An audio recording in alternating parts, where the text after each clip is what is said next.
Yo, it's Coach Ed. Got the insights, no boats. From the rookies in the youth leagues to the seasoned pros. Ladies ballin', fellas fighting all around the globe. Breaking it down dynamic. You know, tune in, listen up. Don't wanna miss the flow. It's Coach Ed's Read and Attack, the sports show. From the courts to the field, he's got the stats. Dropping knowledge is where the real fans at. So stand up, get ready for the play. Wave your arms in the air, let's hear you say. Coach Ed, our mentor on the mic. Breaking down the game, every highlight. Analyzing plays, court the turf the like. Youth leagues, college dreams, pro spotlight. Tackling the facts, defense or attack. He's got the vision, shows you where it's at. We grab the scoop, no stone left unturned. In Coach Ed's realm, the knowledge earned.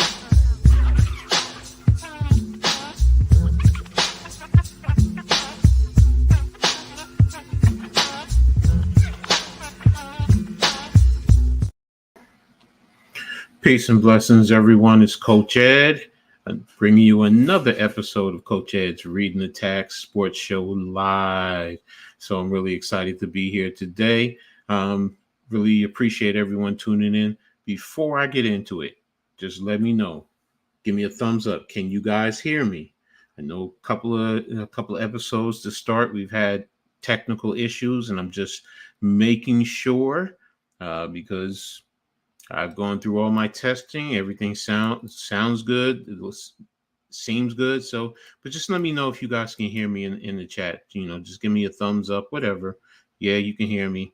Just to let me know that you guys can hear me. I really appreciate it. So, but again, another Coach Ed's Read and Attack live. Today, I'm going to be talking about the WNBA as well as Rutgers Athletic. I haven't really touched on, my program that I love the most. So I'm going to definitely get into a little bit of Rutgers athletics today. So, but again, thanks a lot. Let me just tap into the chat real quick. Daniel Berry, yo, what's up? Thanks for being here, brother. Rafael El Capitan Fucho, thanks for being here. And my brother from another, my partner in crime, Unpopular Opinion Sports, also known as NYG Deuce. So, but again, today I'm excited to go back over to Liberty, but also introduce a little bit of Rutgers. We're getting into that time frame where they're in training camp for basketball. They're going to be getting into training camp for the football program, and a lot has been going on in Rutgers Nation. So I'm going to start ramping it up and introducing Rutgers across all my platforms a lot more than what I have been doing because, see the end of the school year around May, tempers down. And, yes, you get into recruiting and that amps it up. But, really the meat and potatoes really starts the end of July into August. So that's what I'm looking for. Kind of the same as like with the NFL, but it's a really good time. Exactly, bro. Excited for Rutgers basketball, excited for Rutgers football. Like I said, you know me, I just love my football. I love my Scarlet Nation. So, but yeah, I'm really excited for everything. And it's not just the football and basketball men's programs. I mean, it's the women's basketball, throughout the whole athletic program. It's amped up because when Rutgers first got into the Big Ten, they were definitely scraping the bottom of the barrel, and the talent level was not on par with being in the Big Ten. So, but now it's definitely getting there. So I'm going to be getting into that as we go. So, but appreciate everyone for being here. Really, for real quick, I want to get into a little bit of today's new sponsor. A sponsor that I always, I've known the head coach, the owner for decades. He's like my brother. We've coached together. But the New Jersey Silverbacks semi-pro football team is now a true sponsor of Coach Ed Gladney and everything that I do. So definitely going to go ahead and play a little commercial that I created for them. Just to give you guys a little introduction into the Silverbacks. So just sit back and enjoy. Check the team, we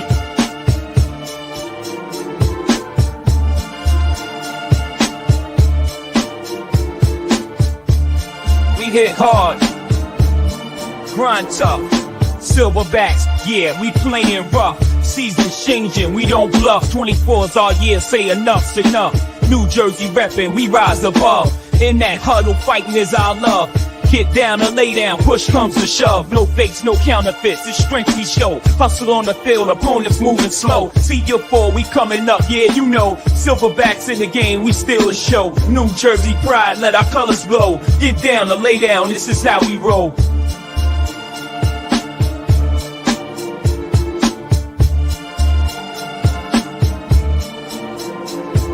From Newark to Trenton, the crowd shouts loud. Gridiron Kings standing tall and proud.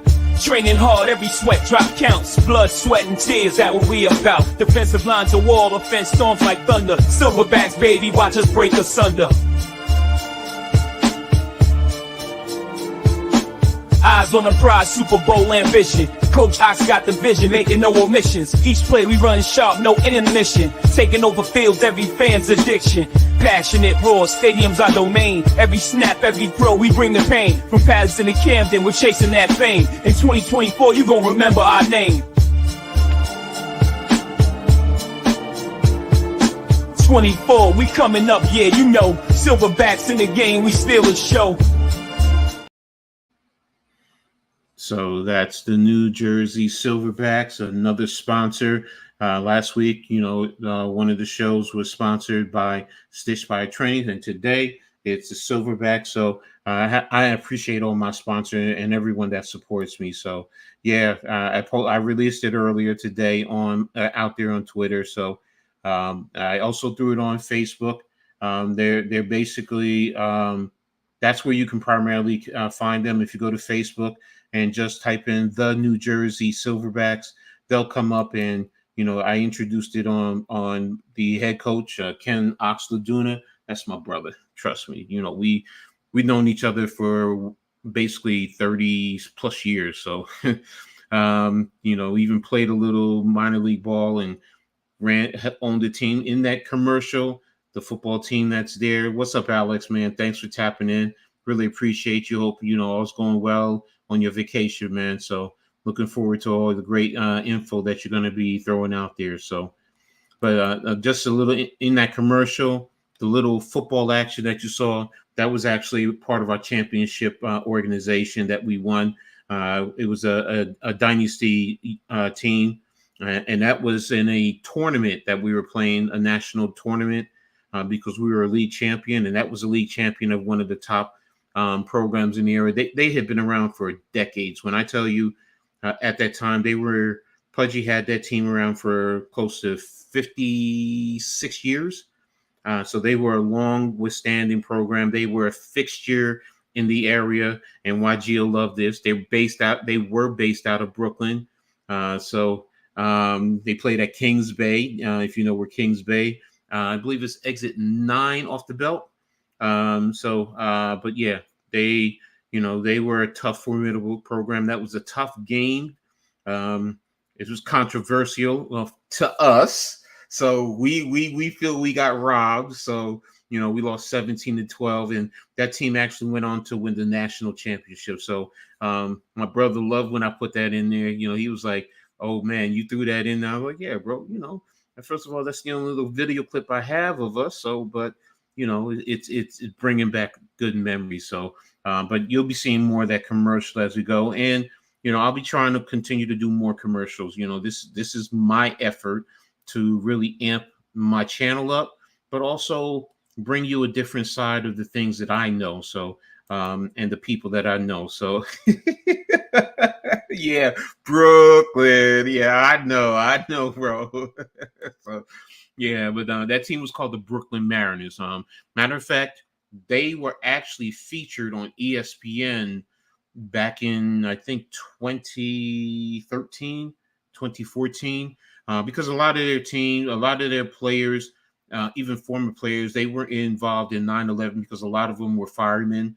So they were in the tower. So, it was emotional. It was, in terms of what they bring to the table. So, but again, Silverbacks, they're now a sponsor. You'll be hearing more, and I'll be doing more with them, as well as all my sponsors. So But in today's episode, I said I was going to be talking, WNBA and also in reference to Rutgers. So I'm going to start with the W, man. I mean, there's a lot going on in the W. One of the big things I want to talk about, and I'm going to start with, and everyone seems to be talking about it, but rightfully so. I mean, I'm just being a little sarcastic, but it's the debate between, some people say you have to pick a side between the potential rookie of the year. First things first, the viewership has totally increased. I was watching, I believe it was Canty, Chris Canty this morning. He was talking about it, and he basically said Angel Reese and Caitlin Clark, in terms of the women's game, is very similar to what you got out of Magic Johnson and Larry Bird back in the day. And to be honest, I'm kind of agreeing with it because now I'm ingrained, so I don't include myself, but a lot of the casual fans that I'm seeing start to watch the game, start to watch the women's game. They're familiar with the NBA, but the familiarity that they're getting with the women is honestly in due part to Angel Reese and Caitlin Clark. Yes, it started with LSU and Iowa a couple of years ago, and it continued last year, and now it's going into the WNBA. You're seeing a large impact of fans, tune in. I mean, 1.9 watched Indiana take on the Phoenix Mercury last week, and then Angel Reese, what she's doing on the basketball court, Miss Triple Double. I mean, 13 consecutive. She broke the record that Candace Parker had over multiple seasons, but she's doing it in one season. And it seems like every game she's out there getting a double-double. And the debate is who is the lead in the Rookie of the Year. Some have Angel Reese, some have Caitlin Clark. It doesn't matter. You're gonna choose whoever you like, in terms of their game. They're both phenomenal. They're both doing a great job in terms of what they're bringing to the WNBA. And, because I've been there, I know a whole lot more. I know its history. But, those of you who are now being introduced and really appreciating what the WNBA has to offer, it's a beautiful thing, man. And, it's really heartwarming for me. Number one, I'm a girl dad, so there's a certain level of sentimentalism with me, and I'm a girl grandfather, so I want to give the ladies their shine, because for decades it's always been about the men, but now this is helping amp the game up, and hopefully eventually soon, with more people watching, more fans attending, merchandising, everything will increase. Their pay will also increase. It's a race thing, Coach. The black people like Angel, the white people like Caitlin Clark. For the most part, you're right, NYG. I can't deny that. People align with race. I align with who I just like. Period. And I like both of them.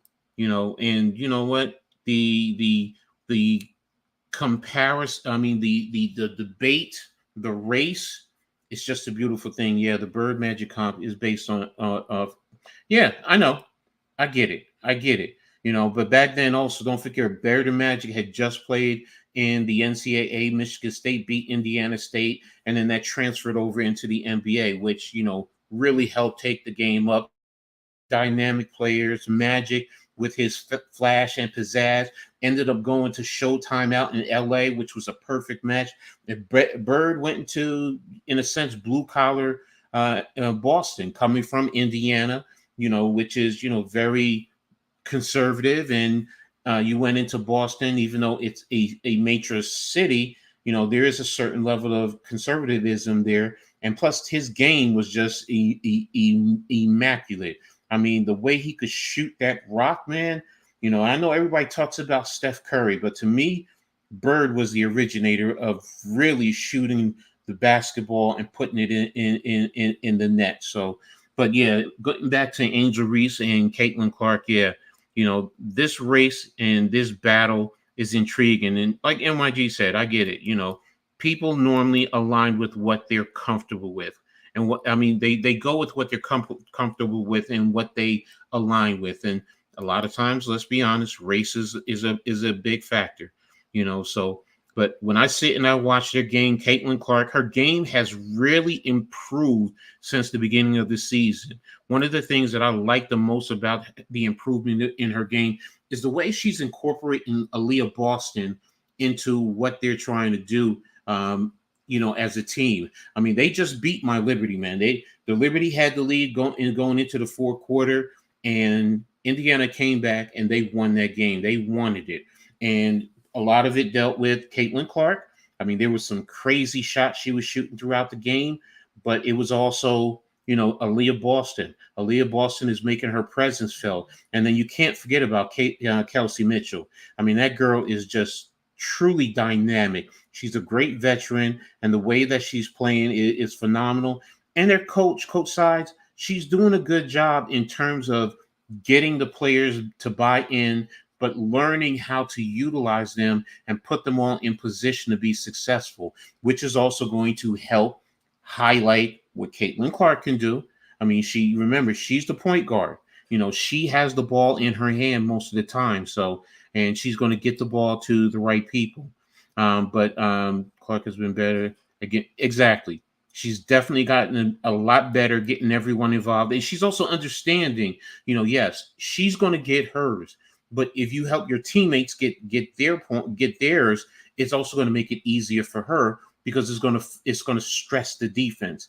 And that's when I think that she's starting to see. Plus, I think a little of it is she's getting confident. She's becoming more confident. She's comfortable with what's going on in the WNBA. She's getting a little bit stronger, getting used to, all the play.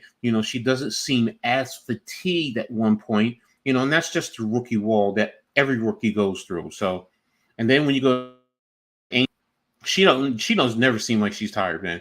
I mean, and she's hungry for that basketball.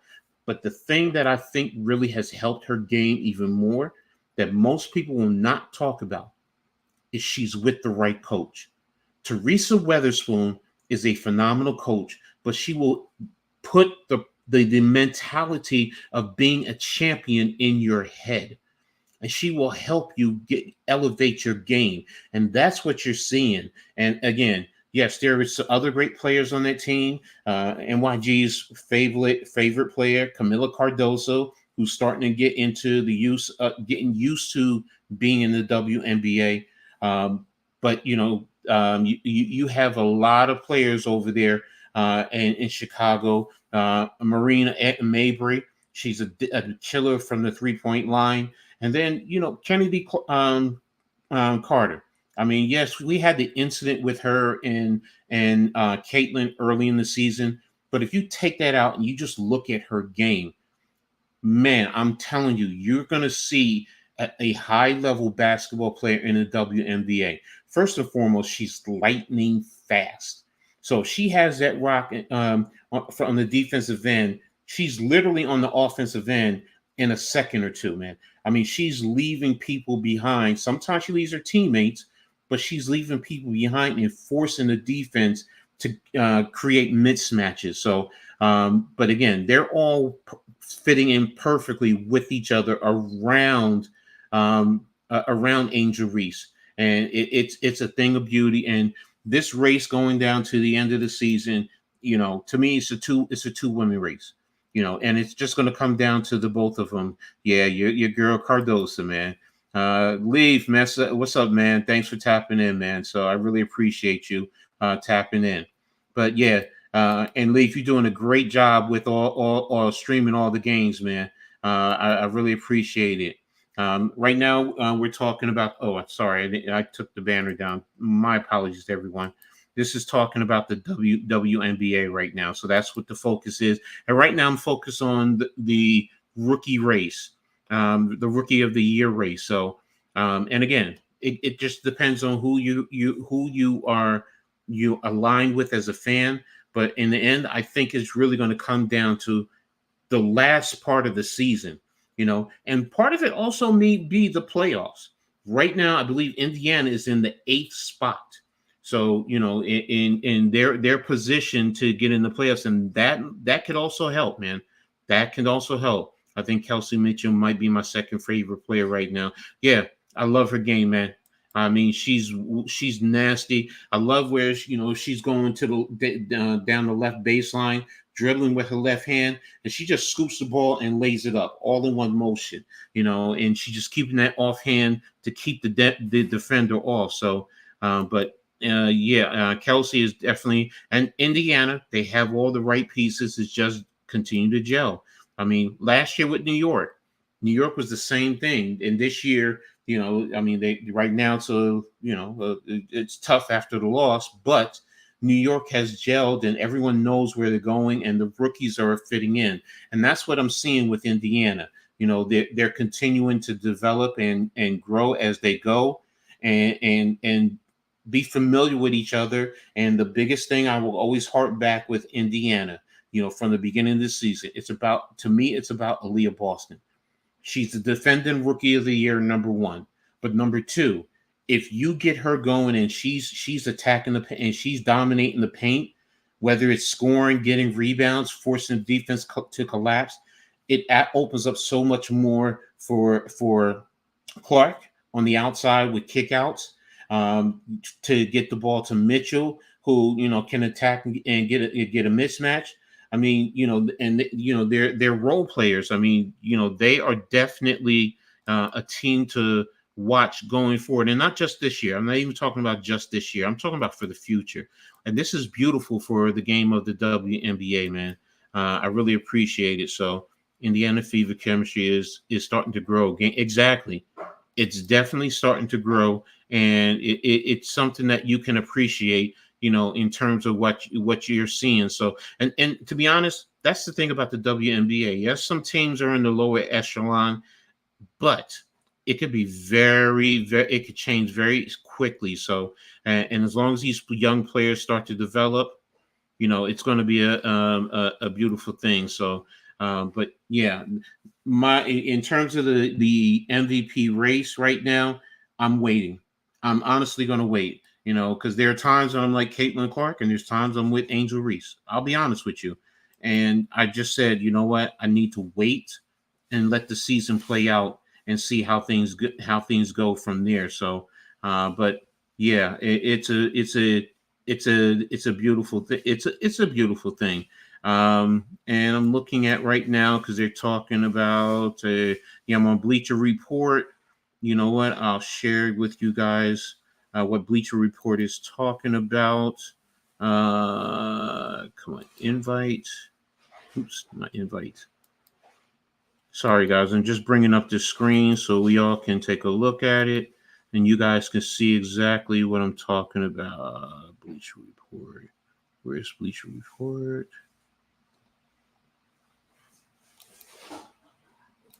Here it is. All right. And you guys can see it right now. It's talking about Caitlin Clark is minus 600. So they're calling her the favorite with Angel Reese at plus 360. But again, things can change, man. Things can change in a blink of an eye. So, but, to me, Angel Reese continuing with her triple doubles, 13 straight.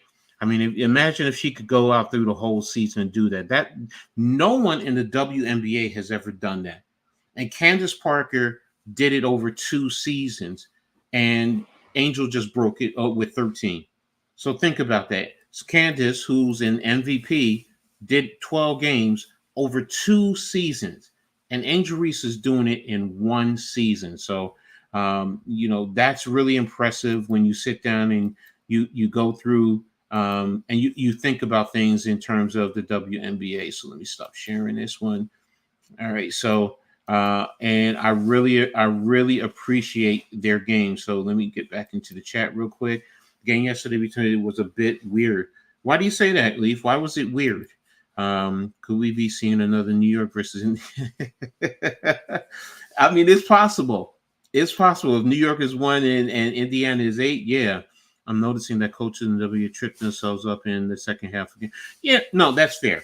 That's fair. And that's why I said coach sides, early in the season for Indiana, she had some issues. There are times that, now she's getting more comfortable. She knows her players. She knows what plays to call for them. So, but yeah, they all make mistakes. I mean, I can talk about Sandy Brandella with New York against Indiana.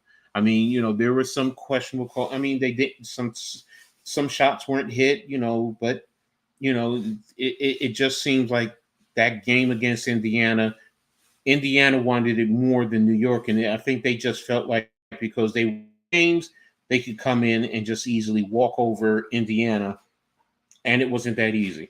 You got to still respect your opponents, man. And those are questionable coaching methodologies for me. So, but yeah, it goes to all coaches, man. Even defending champion Las Vegas Aces. I mean, you can go through every team. Every team, every coach has had issues in terms of, what they're doing and how they're calling the game and tripping themselves up, like Leaf said. So, but yeah. But again, coming down to the end of the season, the Rookie of the Year race is definitely one I'm going to keep an eye on. As far as the MVP, I'm sorry, Aja Wilson is winning that hands down right now. No one is even close to her from me. And that's hard for me to say as a Liberty fan, but I would still respect the game. She is that one. So continuing with the WNBA, I wanted to talk about the power rankings.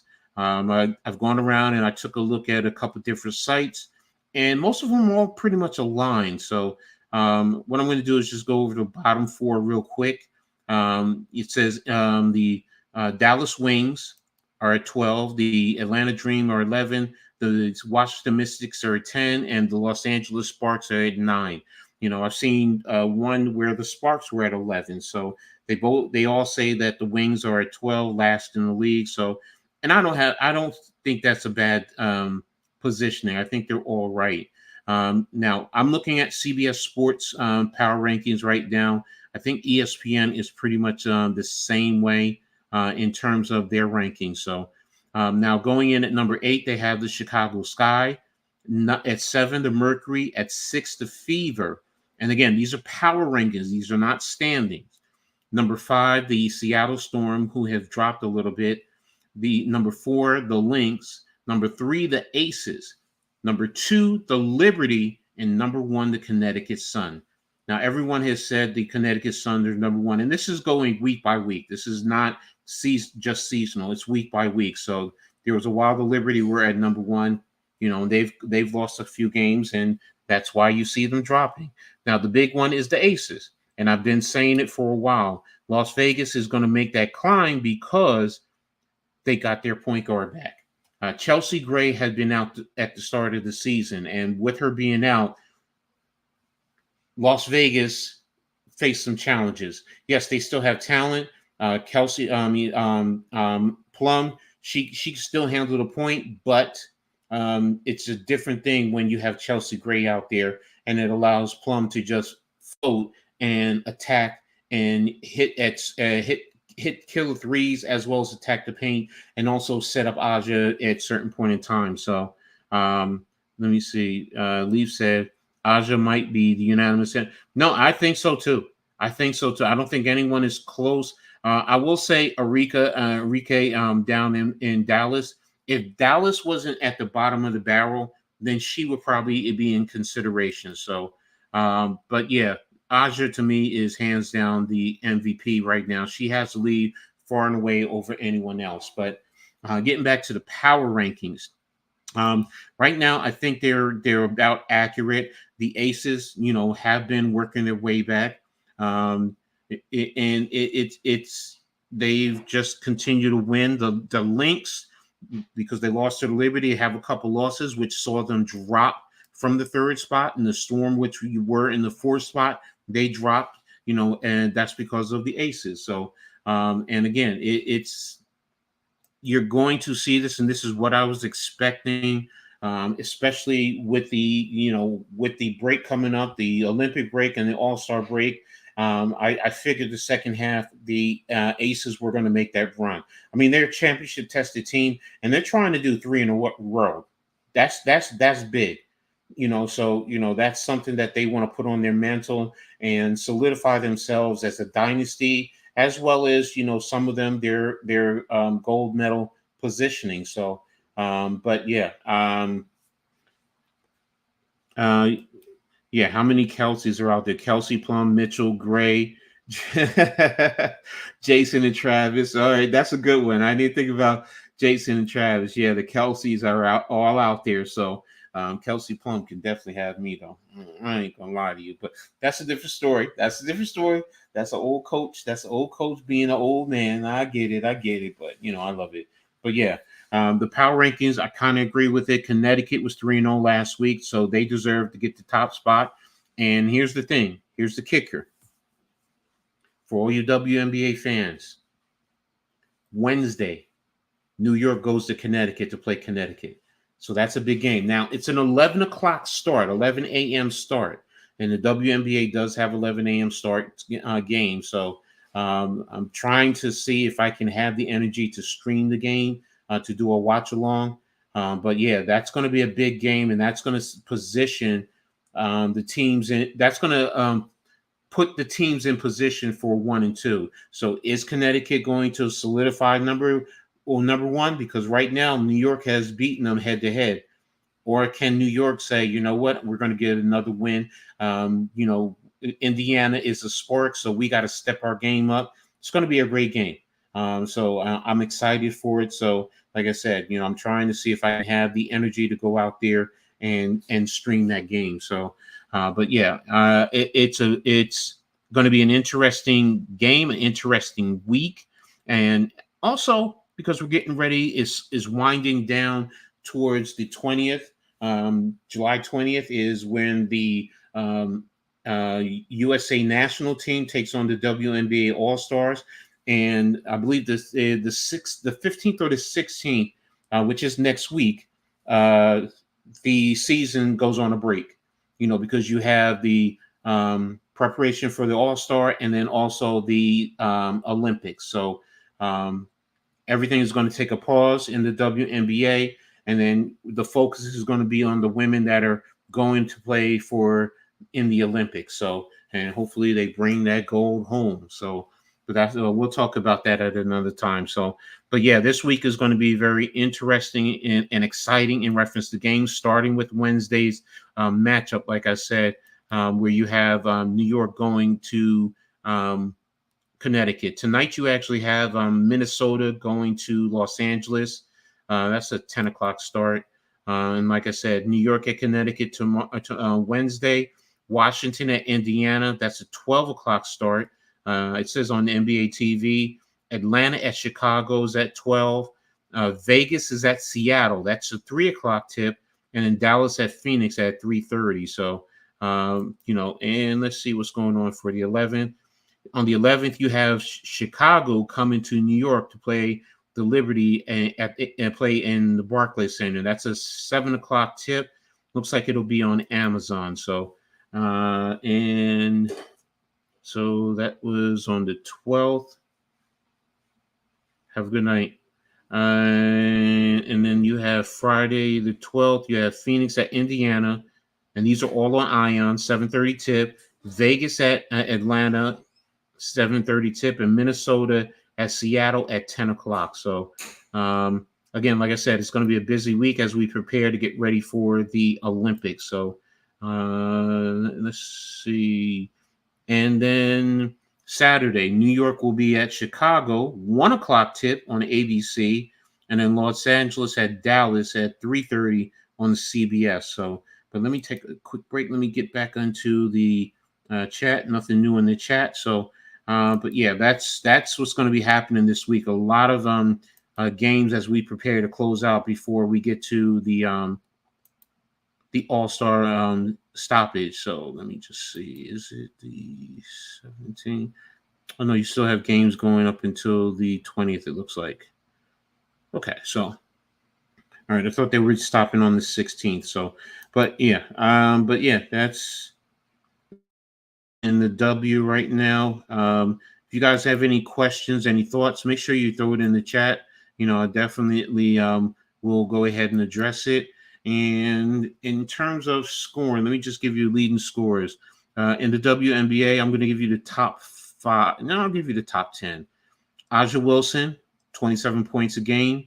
Arike Ogunwale with Dallas, 23.1. Kalia Copper with Phoenix, 22.5. Naphesia Collier with 20 from Minnesota. Jewel Lloyd at Seattle at 19.9. Brianna Stewart at 19.4 from New York. Kelsey Plum from Vegas is at 7 at 19.2. De'Erica Hamby from LA is at number 8 at 19.1. Sabrina Ionescu from New York is at 18.9. And number 10 is Jackie Young from Las Vegas at 18.7. So you see, and to be honest with you, every last one of them except Arike is in the, Arike and De'Erica are the only ones who are not on the Olympic team. So think about that firepower that's going out to the Olympics, man. That's an impressive thing right there in itself. So pretty excited to definitely see, what our women can do as we get ready for the Olympics. So, but yeah, that's a quick stats. You guys can also, if you want to, just go ahead, take a look at WNBA.com, ESPN.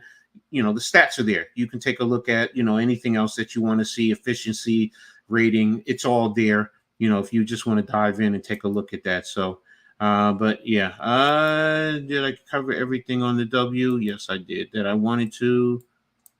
Yeah, I got the games, got the scoreboard, and did I miss anything? Nope, got everything. So that's it for the W. So what we're going to do is now we're going to go ahead and transfer over to Rutgers Athletic. We're definitely going to talk a little bit about Rutgers. So, but before I do that, I'm going to take a quick commercial break and shout out my sponsors. So, shout out to the New Jersey Silverback, today's sponsor for this episode of the Coach Ed Gladney's Reading Attack Sports Show. So, here you go. Check the team, we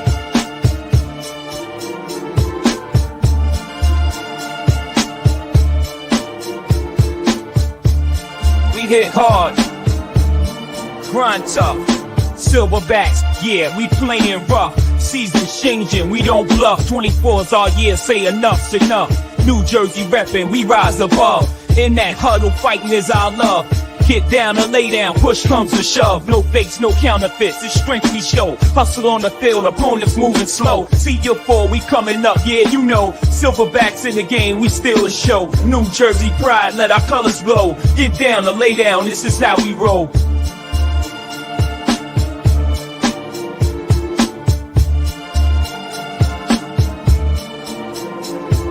From Newark to Trenton, the crowd shouts loud. Gridiron Kings standing tall and proud.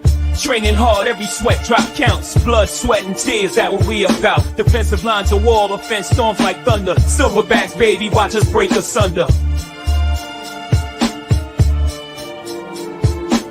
Eyes on the prize, Super Bowl ambition. Coach Ox got the vision, making no omissions. Each play we run sharp, no intermission. Taking over fields, every fan's addiction.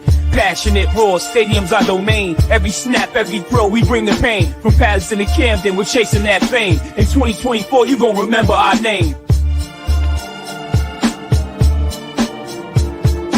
24, we coming up, yeah, Silverbacks in the game, we steal a show. So again, thank you to the Silverbacks for being a sponsor and being there to support me through this venture. So, and I'll make sure that I get you all the information once their schedule is released and games where they're playing at, so on and so forth. So if you're in the area and want to check them out, you'll be able to do that. So, but moving on to Rutgers Athletic, it's an exciting time in Rutgers Nation right now, man. Going through, checked out all the message boards, checked into all the beat writers, the social media content creators, some of the great ones. Aaron Braitman definitely keeps you up to track. up to keeps you on point with what's going on. Richie O'Leary, one of the top uh, beat writers, and also Rivals analyst, where he does break down and does the rating for a lot of the players. Mike Broadbent, these guys I definitely stay tapped into, and they keep you up to date in everything that's going on. So, a lot of times I know ahead of time in terms of recruits, who's going to be who's going to sign, who's doing what, whose Rucker is offering, and they do a good job. And again, they don't just cover men's and the men's basketball and the football team. They cover the women, they cover wrestling, they do track and field, they do field, they cover it all. So each and every last one of them. So that's why I tap into them. I communicate with them. Even sometimes, last year with the bowl game, Mike and I were, I was saying things, and he was, Coach, you were right on point with that call. So and it's a beautiful thing in terms of Rutgers Nation with what's going on. So, but yeah, let me dive into it. One of the first things I wanted to touch base with is, and I'm going to start with Rutgers basketball. One of the things that they just did is they just released, where did I have it? I just had it. They just released the official heights and weights of the players. And that's what I'm looking for. I had it. Computer's locking up on me. Why are we locking up? Come on.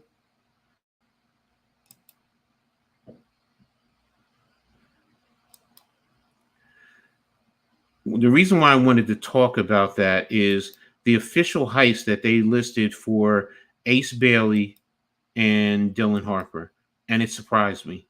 It totally surprised me in terms of their listed heights and their weights. Here it is. Okay, got it. And I can share it with you guys, so this way you guys can follow along with me. And in terms of, I will say this, in terms of Ace Bailey, he's bigger than what I thought. In terms of what they are listing for him. They list him at 6'10". And here's the heights for you guys. All right. So in terms of the height, Tyson Acuff, who's a transfer, 6'4". Jordan Durkak, another transfer in 6'6". PJ Hayes, another transfer, 6'6". Dylan Grant, a freshman, 6'7", 6'7", 215 pounds. Zach Martini, transfer from Princeton, 6'8", 235 pounds. Bryce Dortch, another freshman, 6'9". Ace Bailey, 6'10". What you see in the middle is what his high school numbers were, and on the right is his are their official height. So you have their old height and weight, and this is their new height and weight. And this is a product of them being also in the Rutgers Strength and Conditioning program. Lathan Somerville came in at 6'10", 240. Now he's 6'10", 275. And these are the players who are back from last year. J-Mac, 6'2", 175, staying the same. Jeremiah Williams, 6'4", 177. Now he's up to 200 pounds. And then Emmanuel Ogbole, 6'10", 260 last year. He's up to 270. They're in the weight room. They're sitting there. They're really working hard. And these young kids are also growing. That's a beautiful thing as a fan, because Rutgers now has great height. They have length. They're young. And it's really impressive. Now, there's some ratings when they are talking about Rutgers' offensive efficiency, and they're projecting this. This is nothing in fact. It's just that it's preseason and everyone is excited, but they're projecting Rutgers to be very efficient in terms of the Big Ten play. You have Zach Martini and PJ Hayes, who are three-point killers. They're three-point killers. They came from other programs. Hayes came from San Diego. Martini came from Princeton, and they are three-point specialists. Durkak is a in between player. He can hit the threes, but he's very athletic. He can attack the paint and attack the rim, especially at 6'6". He was also the NEC Defensive Player of the Year at Merrimack last year. So these guys are going to come in and really help off Rutgers offensively. Tyson Acuff. He was the 8th leading scorer in the NCAA last year at over 21 points a game for Eastern Michigan. Now he has a fractured foot, so right now he's out until September or the beginning of October. I think it's September. But still, he gets points, he gets buckets.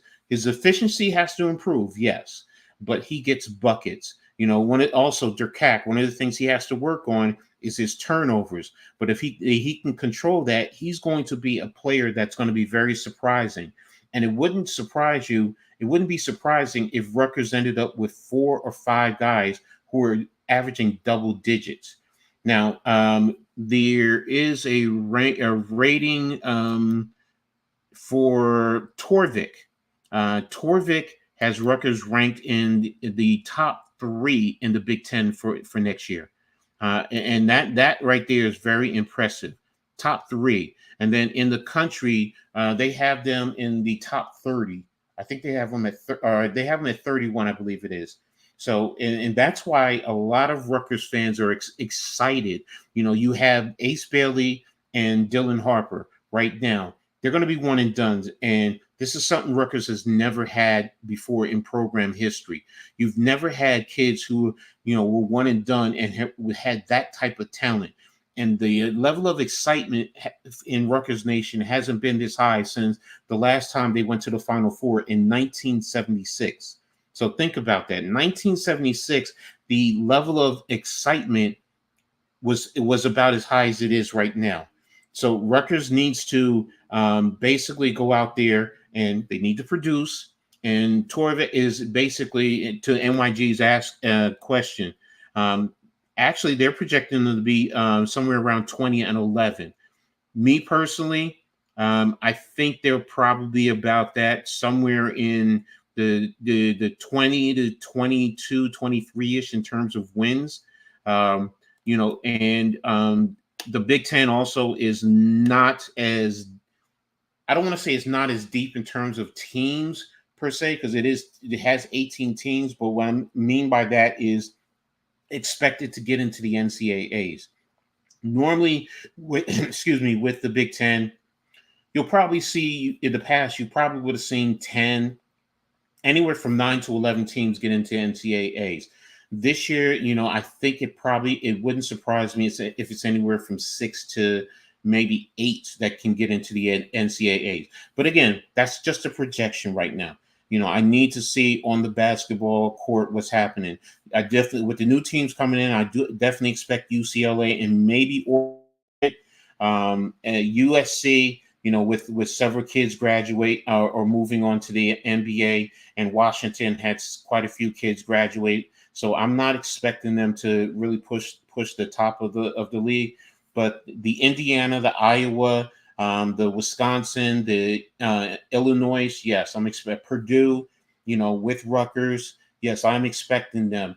Some teams that are on that borderline are like Maryland. And in the top, Michigan State. Yes, Michigan State, I'm expecting. Ohio State, Michigan, and Maryland are those teams that might be able to get in depending on how their season goes.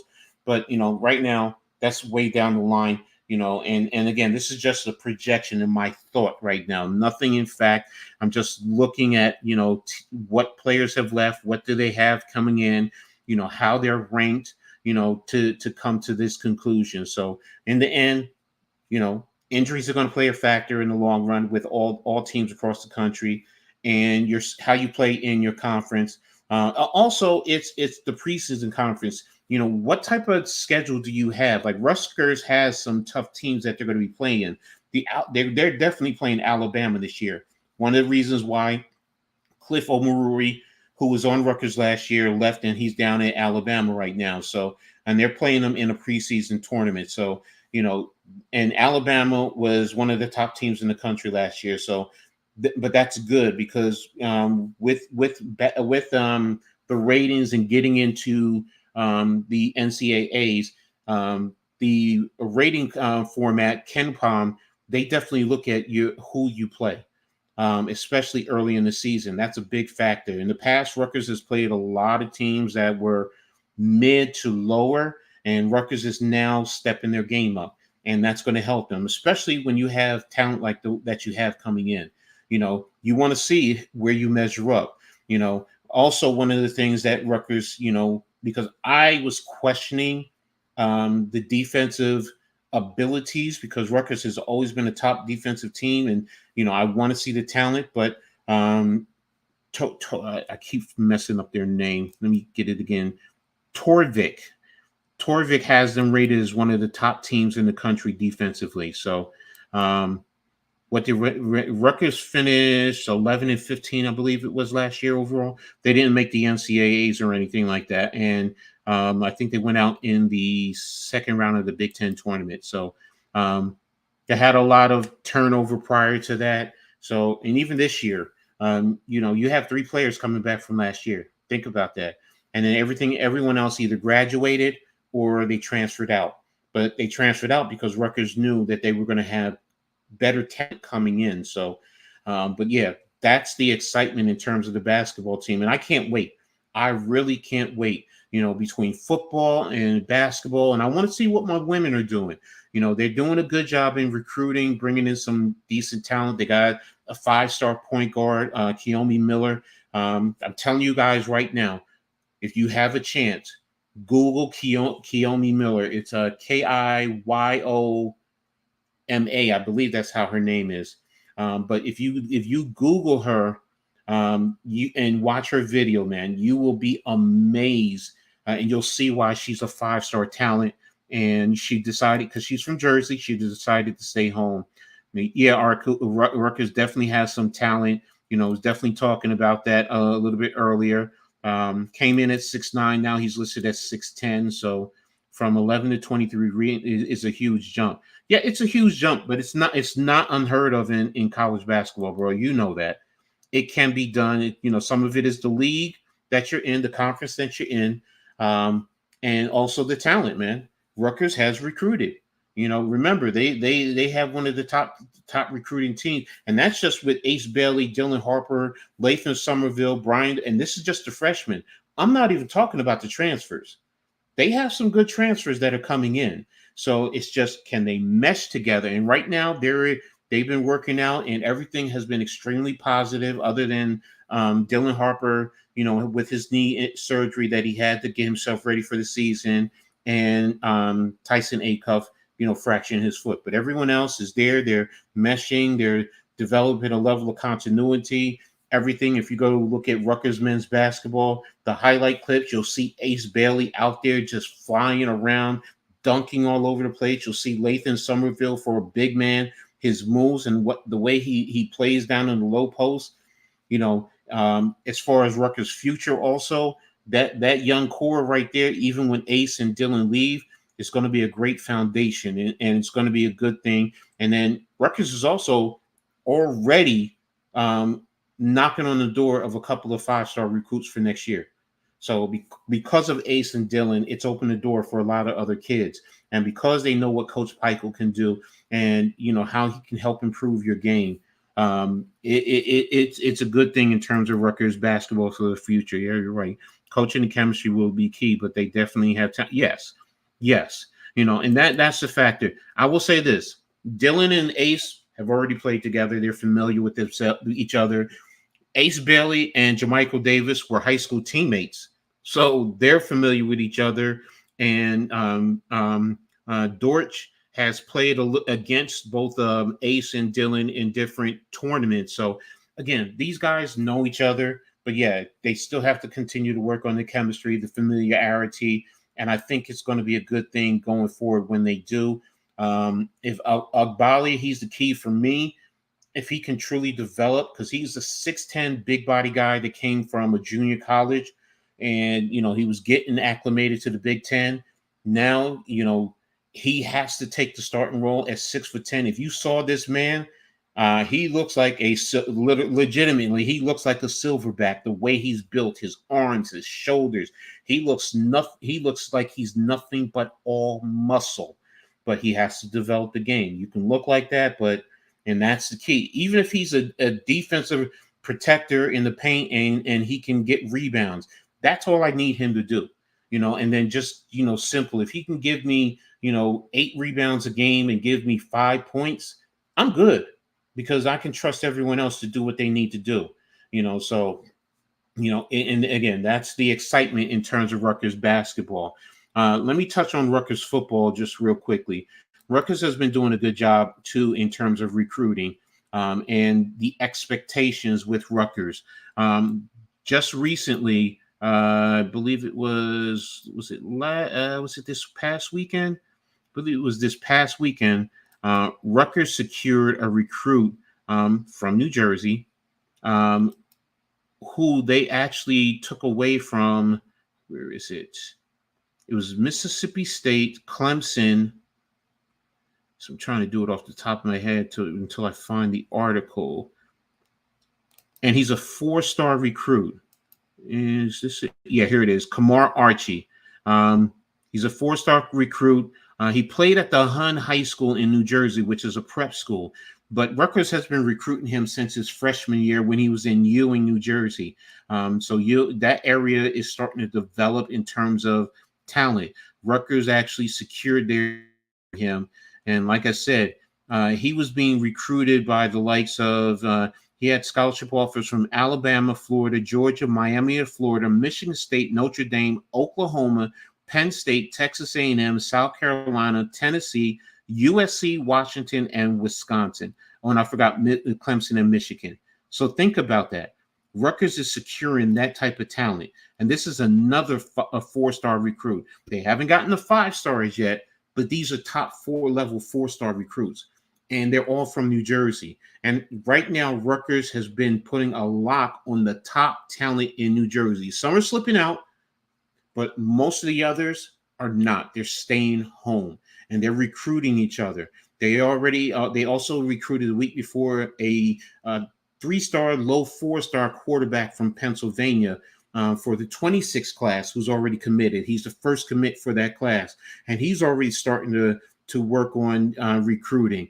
Coach Schiano has done a phenomenal job, but I'm going to be honest. I expected this.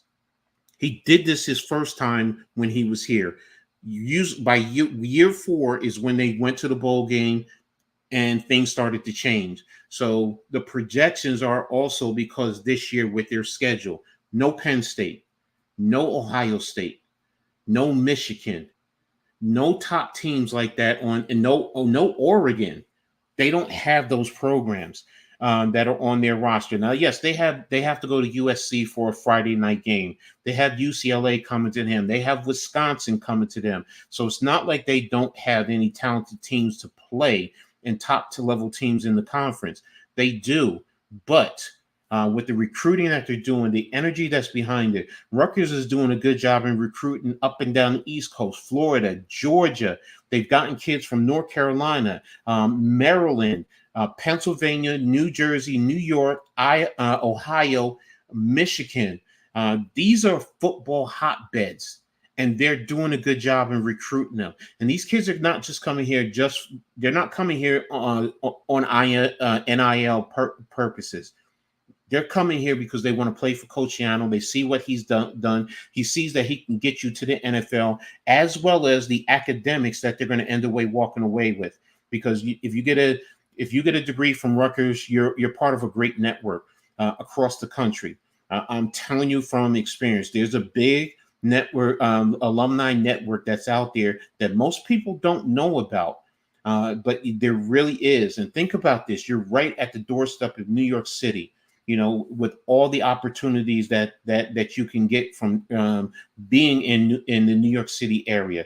So Coach Schiano is doing a great job in terms of getting these recruits in. They're starting to develop them, and it's a very important thing for the long run and the long future for Rutgers. So, and they're competing, like I said, with a lot of the big boys in the country.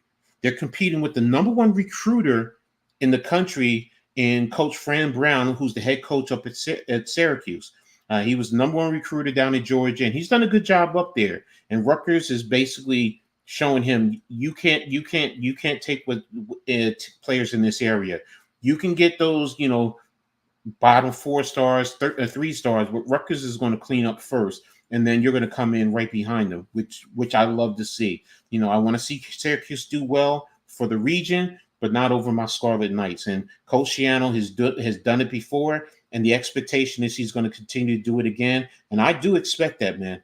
I really do. When he's flipping kids from Penn State to come to Rutgers, that's a big thing right there in itself. Because Penn State used to just come and, you know what, you got him, we're going to take him. Case in point, Saquon Barkley. Most people don't know when Saquon Barkley was in high school, he committed to Rutgers first. And then Penn State came in because he was in Pennsylvania and they offered him. And yes, he decommitted and went to Penn State. Understood. Didn't like it, but I understand, the prestige. Well, Rutgers is now stepping their game up, and they're starting to get the talent. And that win in the bowl game against Miami is a big infusion to the program. And right now, this season, the question is, can Rutgers win 8 games? Right now, most people say they say the betting line is 6.5. Most people say about 8 to 9. Now, I've seen some people say 10. I'm like, I get it. I understand. But yes, as a fan, you want your team to do well like that. But in the same token, that's a big push right there. Now, if they can do it, great. I want to see them do it. But that's a big thing for Rutgers to be able to do that in terms of, to get 10 wins. Now, here's their schedule, just so you know what I'm talking about. They start the season. It's on a Thursday night, August 29th, against hosting Howard. Then August 9th, they host Akron. Then September 21st, after a bye, they go to Virginia Tech. Now, that's going to be a big game. And Virginia Tech wants revenge because Rutgers beat them last year. Then the 27th, they host Washington. Washington comes here. I believe that's a Friday night game. Then August 5th, they go to Nebraska. Big game. I'm sorry, I said August. October 5th. October 12th, they host Wisconsin. October 19th, they host UCLA. October 25th, my dad's birthday, they go to USC. Friday night game. November 9th, they host Minnesota. November 16th, they're at Maryland. November 23rd, they're hosting Illinois. And to close out the season, November 30th, they're at Michigan State. Now, most people, say, for argument's sake, Howard Akron, yes. They say UCLA, Minnesota, Illinois, and Michigan State. The key ones are going to be at Maryland. Maryland has been tough for Rutgers. Wisconsin, Nebraska, Washington.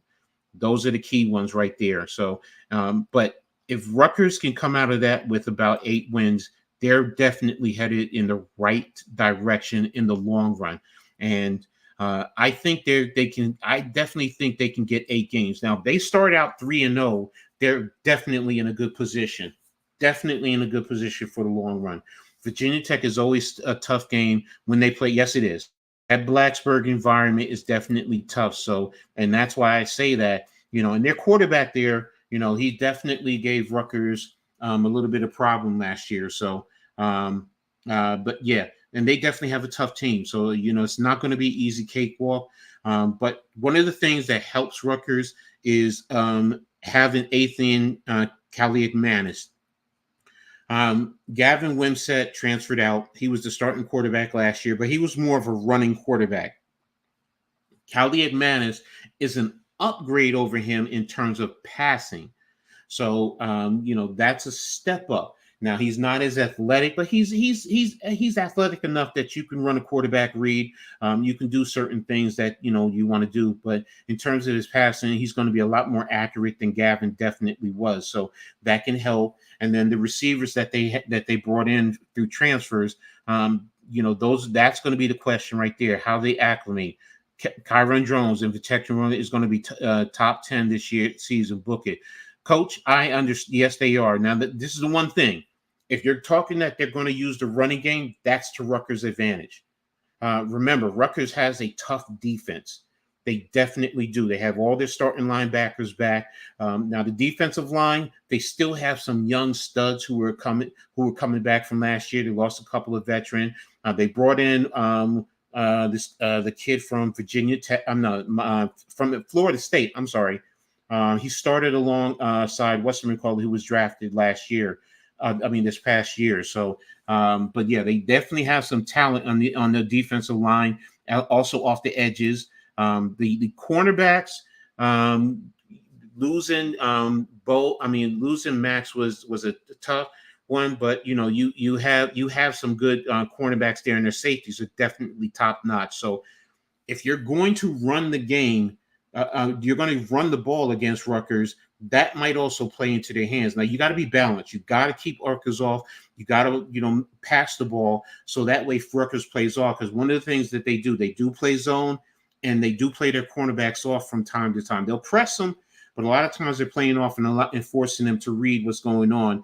And then that takes them out of run support at times. But when they're up and they're playing in press, or even if they're playing press cover 2, those corners are right there, or they're blitzing. So, it's going to be interesting, and that's going to, to me, is going to be a big game to start the season for Rutgers, in terms of their outlook for their whole season. So, but yeah, like I said, you think about that. If they can come out of that at Howard, Akron, and Virginia Tech 3-0, then you're hosting Washington, and that right there can set the foundation for your whole season.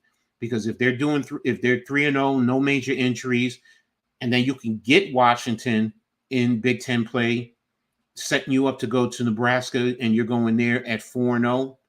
Hopefully they can do it. That sets up your whole season for Rutgers. So, but yeah, Virginia Tech to me is a big key, and they're going to be tough. And like I said, Kyron Drones last year, you were talking about the running game. Last year, he was hurting us with the passing game. He definitely was. He made some mistakes, but he definitely hurt Rutgers with the passing game last year. But again, like I said, Coach Schiano has done a good job chopping away with this program, getting the right players that fit what he and this program wants to do. You don't always need the 5 stars, and he's doing it. And now he's getting those top level 4 stars, especially from New Jersey, New York, and Eastern PA. And now he's going down. He's always done well in Florida. Always. Go back and look at his history. He has done well in Florida, getting good players out of there. And now he's starting to attack Georgia, because Georgia is a good recruiting base, if you can get some talent out of there, so, and it's going to prepare them for the long run. And that's why it's so exciting right now. As a Scarlet Knights fan, I'm so excited. I'm ready for training camp. I want to see what is going to happen. I want to see what Callie Manis, what he can do. So, Athan is a very bad intermediate pass, in my opinion, but not sure if PJ Fleck could develop a sniper at quarterback. Schiano is a good coach, and Coach Schiano coming from exactly. Remember, Soraka recruited him, and he played under Soraka. Before Soraka left last year to come to Rutgers. So that's a big reason why he came here. He and his brother. His brother is also here too. So I'm not saying he's an elite passer. No, by no means. He's an upgrade over Gavin. That's my point. And if you can just give some semblance of a passing threat, that helps, especially their running game, because Rutgers has definitely a tough running game. So maybe Schiano lets Soraka let him have more reins on it. No, he does. Coach Soraka definitely has the reins. They coached before in the past, so he trusts him. So that's why he's like, Coach Soraka, for the most part, you have it. He goes through, he preps everything. He has his situation. He has his book where in certain situations he'll flip to it, and I watch him during the game. And when I say it's a binder, Coach, it's a binder. Coach Schiano is very well prepared, and so is everyone in this organization. Coach Soraka, he knows, he's coached at Rutgers before. He knows the environment. He knows Ethan. That's why he wanted him. He was an upgrade over Gavin, because Gavin was just a run, or more of a running quarterback. You say that Ethan is bad in the intermediate. Gavin was 1,000 times worse. I'm sorry. Nice kid, very respectful. I heard nothing but great things about him, but he just did not develop as a passer. When he came into the program as a high 4-star, I was expecting a whole lot more, and he has not developed. Continuously bad mistakes, turnovers, missing guys who are wide open, or guys who are right there, that easy pitch and catch, and he's putting the ball in the ground. Now, I'm not saying Ethan is elite. He doesn't have Gavin's arm strength, but he's a lot smarter. He's a lot more efficient, and I think the system will be fit around him. And plus, when you have a good running game, I think it's going to help him in the long run. So Soraka is a Big Ten guy through and through. I remember him coaching at exactly. He was with Hackenberg at Penn State. So, and that's what I mean. Soraka is definitely a very smart coach. I've spoken to him before. So, in the past at other coaching clinics, and I can assure you, he knows his shit, man. He definitely knows it. I'm one that if I could coach under him, I would be more than happy to do it. And I know a lot, but I know this man could definitely help elevate my game, in terms of just the offensive side of football. And I know I'm well versed in terms of that. So, but again, in terms of Rutgers overall, I'm just truly ecstatic, and I can't wait for the season. I also can't wait for my Phil Steele book to get in here. For those of you who don't know, I highly recommend go to philsteele.com. You want information on college football, stats, everything at all levels, check out philsteele.com. And he even does NFL and stuff, but he will tell you players from last year, stats, coming in, recruiting rate. He breaks it down. He's very, very, very thorough. So if you definitely want to get into understanding college football and outs, and you're into stats and analytics, Phil Steele is definitely a phenomenal read. Fleck is a control read. He's kind of like Schiano, but Schiano has learned to not micromanage as bad as he used to be. I thought he was right for Minnesota. They have been all hype. Rutgers is in good hand, but the Big Ten got good. Yeah, no, the Big Ten is good, especially with the new teams. But, I'm going to say this. Those Pac-10 teams, will they be able to handle the level of physicality? Because remember, in the Pac-12, you might have had a couple of teams that were as physical, Utah, Oregon. But then in the long run, you play week after week after week, and you're playing a 9-game season. A schedule in terms of Big Ten play. Yeah, man, that's brutal. Yeah, coach. If you do the hard copy, I think you also get a digital too. So, you can get the digital right away, and then the hard copy will come in, I think, in a week or two. So, but yeah, it's a phenomenal. He covers all the FCS. You can, FBS. You can get the FCS, and I think Division II is included in that, if I'm not mistaken. But that's a different price. Right now, the FBS is $19.99, so it's not a bad. It's not a bad. And I'm telling you, you can go in, you can look up all your favorite college programs and see what's going on, and you can compare to whatever conference. I love Phil Steele, man. I've been dealing with him for, man, it's been a while. It's been a while. The only team I think that can get down fit exactly, coach. He's bringing that SEC pedigree with his Georgia ties. Exactly. Exactly. UCLA, I think, is going to run into some problems to start with their transition, because I wonder why Chip Kelly all of a sudden left to go to Ohio State when he's the head coach over there. That's your program, and you're going to go to someone else. What's going on over there? Deshaun Foster, respect him. I watched him back in the day. I hope he does well. But yes, I'm with you. What type of problems are going on over there? What type of talent? USC, I want to see if it's smoke and mirrors, especially, with this new quarterback that they had when William, what's his name, sat down. He seemed to be, great, but I want to see how he's going to do, especially when you play teams that will punch you in the mouth. and that's what you're going to get in Big Ten play. The Ohio States, the Michigans, the Iowas, the Wisconsin, Rutgers, Penn State. I mean, these teams play physical defense. Michigan State, they have the new coach from Oregon State. I'm not even saying that they're going to be a cakewalk, but the transition. But if he transitions well, that in a sense is another Pac-12 play. How will it transition? Because Michigan State always has talent. So, but you have a new coaching staff, so it takes time, and that's why the level of physicality for these new teams. Washington lost a lot of players. So you lost your head coach.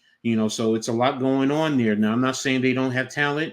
They can come in and just, pick up where they left off. And next thing it's hunky dory. So people always get on Oregon for losing to Washington, but Canada and Washington were not exactly. So Oregon losing to them made sense. It's time for Oregon. No, exactly. But I'm going to say this, though. It's time for them to step up, but we're going to see where they really stand.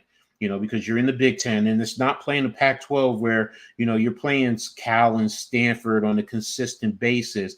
You're playing your competition in terms of the level of physicality is stepping up. And that's what I'm excited, man. I'm really excited to see it, and see what's going to happen when they put on those pads and it starts to get popping and is on and cracking, and the end of August can't get here fast enough for me, man. It just cannot get here fast enough, especially for Rutgers. Yeah, it's Howard. I got to check out C-Web, see if he's going to the game. And, it should be a game where Rutgers should have it under control. I don't want to see that they're struggling, even though you have a new quarterback. You have so many veterans coming back this year. That's the other thing. On the offensive side, I think they have 10 guys coming back, 10 veterans. Or 9 veterans, and defensively it might be 10.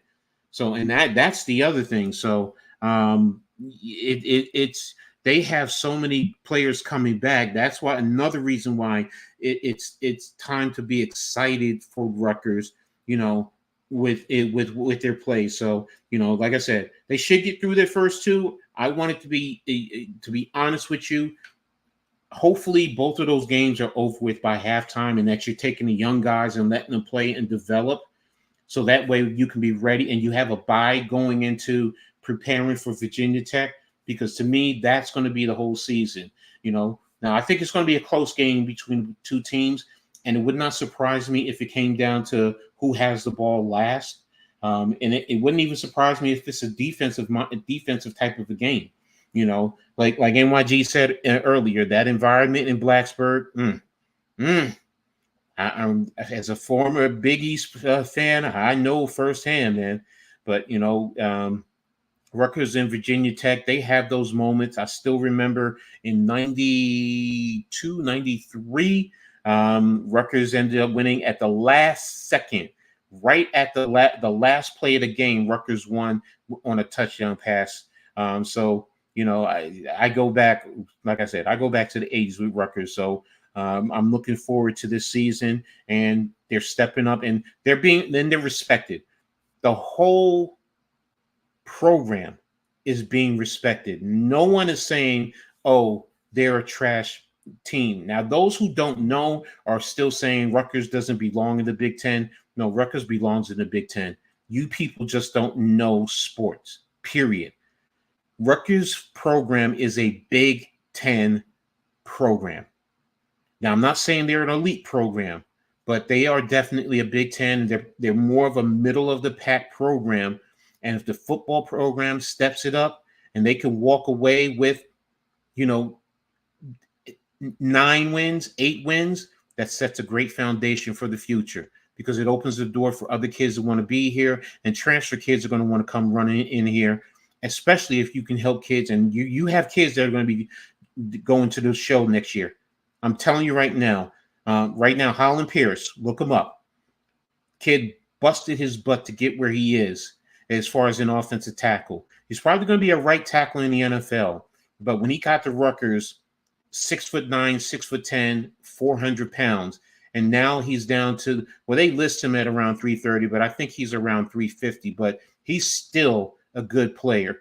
And, you know, if you tone him up a little bit more, he's going to be a very good player in the NFL, you know, to a developmental piece in the NFL. So, Kyle Monangai, what can I say? He may not have elite speed, but he's going to make people miss in the hole.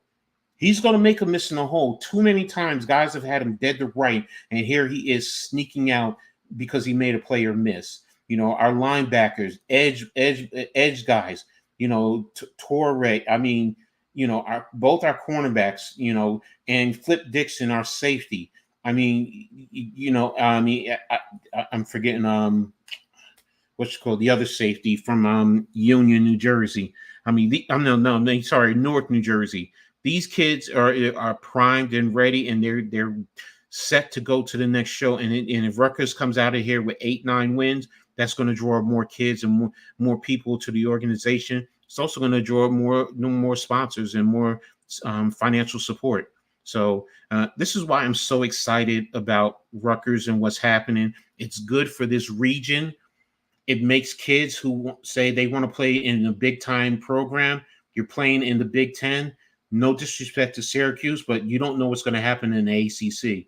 And I'll be brutally honest with you. If you lose the Florida States, the North Carolinas, the Miamis, if you lose the top programs, it's not going to be a good look. Rutgers is set being in the Big Ten. And now that they moved themselves up, people can't say, oh, well, they need to be kicked out. I know people try and say it, but I'm telling you, you don't watch football. You don't watch basketball. You don't know what you're talking about. You don't watch field hockey. Rutgers has one of the well-respected wrestling programs, and the Big Ten is a wrestling conference. I'm telling you, it's a wrestling conference with Penn State and Iowa tops consistently, and Rutgers has been right in there competing with them and getting recruits and winning national championships. Track and field is definitely stepping up. Field hockey, the women's soccer has been elite for the past several years. The men's program up and down, but they're always competitive. I mean, this program is not what it was when it first came into the Big Ten. What's up? Thanks, Raph. Yeah, you're exactly, Coach. Exactly. So this is the beauty. This is why I have such great passion for Rutgers. You know, because I know what Jersey is about. I mean, I've lived here pretty much my whole life. There's always been talent here. Other schools have always come to New Jersey to recruit because they know there's talent here. There's talent here also developing in New York. You know, the coaches there in New York are taking a bite out of what New Jersey has done for years. Eastern PA has always been, Pennsylvania as a whole has been flush with talent. You know, so this region, Rutgers is definitely trying to lock it down. And when they continue to do that and add on to the continuous recruiting programs, I'm telling you right now, a lot of you people who were shitting on Rutgers, you're going to be getting pie in the face. I'm being nice. I'm not going to say what I really want to say, but you're going to have pie in your face. And Rutgers is just going to be out, you know, hopefully in my lifetime, they can compete for national recognition consistently.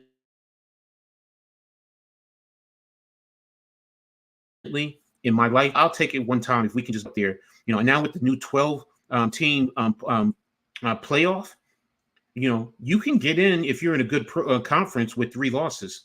That's what a lot of people don't realize. You can. So you're right, Coach. People act like college sports only involves football and basketball. Exactly. It's the other sports that when it comes to look, man, I know Rutgers because, you know, I lived in the area in Piscataway. I used to sit and watch the rowing team go out to practice, man. And they used to be out there at 6 a.m. sometimes. And that's the thing I'm talking about, the passion these kids have. And then they want to represent New Jersey because most of them are from New Jersey. So that's what they want to do. And you're playing in the Big Ten. So they know it's a big-time conference. And now you're bringing in USC, the West Coast part. So, yes, travel is going to be big. I get it. But the recognition, man, can you only imagine what it can do That's why it's coming down to the SC and the Big Ten. Rutgers and Maryland have on several occasions matched up against Michigan. Yes, very much so. They just didn't have the depth to compete with those schools. And that's what Rutgers is doing now. They're building that depth. And that's why recruiting is so important to, what they can do in the long run. If you stack, all you have to do is stack top 25 program recruiting ranks, and Rutgers will be up there. Jay Butler is a phenomenal strength and conditioning coach. That's another thing. Rutgers does very well getting these kids in the strength and conditioner. Jay Butler was there at Rutgers. He was with him at Tampa Bay. One other thing, Jay Butler was down at IMG, and he was the head strength and conditioner coach there until Schiano came back to Rutgers, and he said, "I'm coming home, coach." So, and he does a great job in helping these kids change their body, when they first come into the program, and Rutgers has changed everything. I mean, I remember when Rutgers didn't even have the food that they're offering these kids now. These kids have access to food 24 hours a day. And I'm not talking about trash food. I'm talking about high quality food. I've gone to coaching clinics there, and I'm sitting there looking at, my goodness, look at this food, man. If I had food like this in college, yes, I'd be well-defined, well-chiseled. I'd eat right. You have all the amenities. You have the protein shakes. You have everything you need right there at your fingertips, and you have access to the facilities. And the other thing that Rutgers is doing in terms of football, they're building a top-notch indoor facility. Rutgers has a bubble. They've never had an indoor. And I saw the diagrams and everything. And when I say it's going to be competing with anybody in the country, it's going to be competing with anyone in the country. Anyone. And I'm including the NFL, because that's what Coach Schiano has. Oh, that's a good one, Coach. Better than Cody Corral. But yeah, they're building an indoor facility that's better than some NFL teams. So a kid at the University of Florida ordered his meal ahead of his whole day. Exactly. And they get their snacks included. They get nutritious snacks, whatever it is. If you want to, if you want a little candy, whatever, they have access to that, but they control it. You have nutritionists there, dietitians that are there. They go through everything with you. And it's like being almost in the NFL, man. It really is. And that's where Rutgers is now. They never used to be like that. And that's why I say they are a Big Ten program. They are acting like a Big Ten program. They are spending money like a Big Ten program. And that's the other factor. Rutgers has never had access to the funding that they're going to be getting from the Big Ten. In the beginning, they had to, borrow money from the university. They had to take out an early payout, from the Big Ten. They have to pay all that back. But with the revenue that's going to be coming back, that's nothing. That's nothing. I remember when they were in the Big East and the AAC, when they were in the AAC and they were getting $7 million. And now you're talking about $75, $80 million from a payout from the conference. There's no reason. And that's the thing, so would you say, Coach, them snacks they have are expensive? Yes, they are. They are well treated. It's also, bro, I mean, they make natural protein shakes, organic stuff. About Coach Schiano when I did go there. I used to go to coaching clinics there, and it was a 2-day event, and it was Friday and Saturday. And Friday, you show up, you get there at 8 a.m. in the morning, and then you're there pretty much the whole day until 8 in the evening. But you're going to meetings. You're going through the whole program. You're going through the bubble. You're going through on the football field. You're going through the weight training. You're going through positional meetings. You have breakfast, lunch, and dinner there. And when I tell you breakfast, lunch, and dinner, you want prime rib? You got prime rib. You want lobster? You got lobster. You want burgers? You got burgers. You name it. High-end macaroni and cheese, whatever, salads, high-end organic fruits and vegetables. It was all there. And that's why I said I looked at it and I'm like, man, this is five-star chef feeding right here. So and think about that. it was just a beautiful thing. And the other thing was, when I did go, the 2-day event cost me $60. Think about that. You're in meetings with, FBS coaches. You're able to talk to them. You're able to talk to Coach Shiano. You're there networking with high school coaches throughout the region. You're getting top level food. You're sitting down on the sideline with these kids going through practice. I mean, literally, you're seeing the techniques, the drills. You're sitting there taking notes. Okay, yeah, you do this, you do that, tackling circuits, whatever it is, special team drills, how they block punts. And that's the big thing with Shiano. He spends a lot of time on that, man. He really does. He teaches what I call diamond technique, where, you teach your kids, put your hands together when you're going to block. This way you can see the ball in between your hands, and it'll put you in the right position to block the football instead of running into the kicker. Just little things like that. But like I said, it's Rutgers has always been a Big Ten program, and now that they're in the Big Ten, they are acting like a Big Ten program. And this is what has been needed for this region. And you need the competition from Maryland, the back and forth, because it also builds up the rivalry, but it also keeps these kids in this region. That's the whole point. And then, you can then compete somewhere down the line, hopefully. Hopefully you can compete on a consistent basis with the Ohio States, the Michigans, the Penn States, the Iowas on a regular basis. So, but yeah, that's the thing. That's why I'm so excited. Women's basketball, same thing. Yes, they had a tough season last year, but they're bringing in talents. Like I said, Kaomi Miller, what's her name? Her mother, the other recruit, her mother played in the WNBA for quite a few years. They have a couple of 5 stars that that are looking to come into Rutgers next year. So just because they had a bad couple of years doesn't mean they're not going to be back to playing Rutgers basketball, women's basketball, the way they have been. And like I said, soccer, field hockey, has been competitive, and competing. The women's soccer team won the Big Ten before. The men have played for the championship. So, I mean, this is the beauty of what's going on in the Big Ten. And I know a lot of people don't like, the changes, and I get it. I didn't like seeing the Pac-12 decimated the way it is. But if it's going to happen, I want the Big Ten to be the power conference. And then this way, Rutgers is competing in the best conference in the country. So that way you also get the best talent across the country. And now you can go to California, because that's the other thing. Your recruiting base is expanded. Kids who are on that West Coast who might not get into Washington, Oregon, USC, UCLA. Now, if you might have to go to the other side of the country, but if you come over here and you get a good opportunity to compete, and you're still playing in the same conference, and you can go home sometimes and play against your home state and play top level and still possibly get into the big shows, the pros. It opens up your recruiting base. And with Coach Shiano, man, I definitely think he's, definitely one that will get you situated. NYG, I get it. Yes. In terms of those rivalries, yes. I get it. I do miss the regionality of college athletics, but to be honest, it's about that TV money, bro.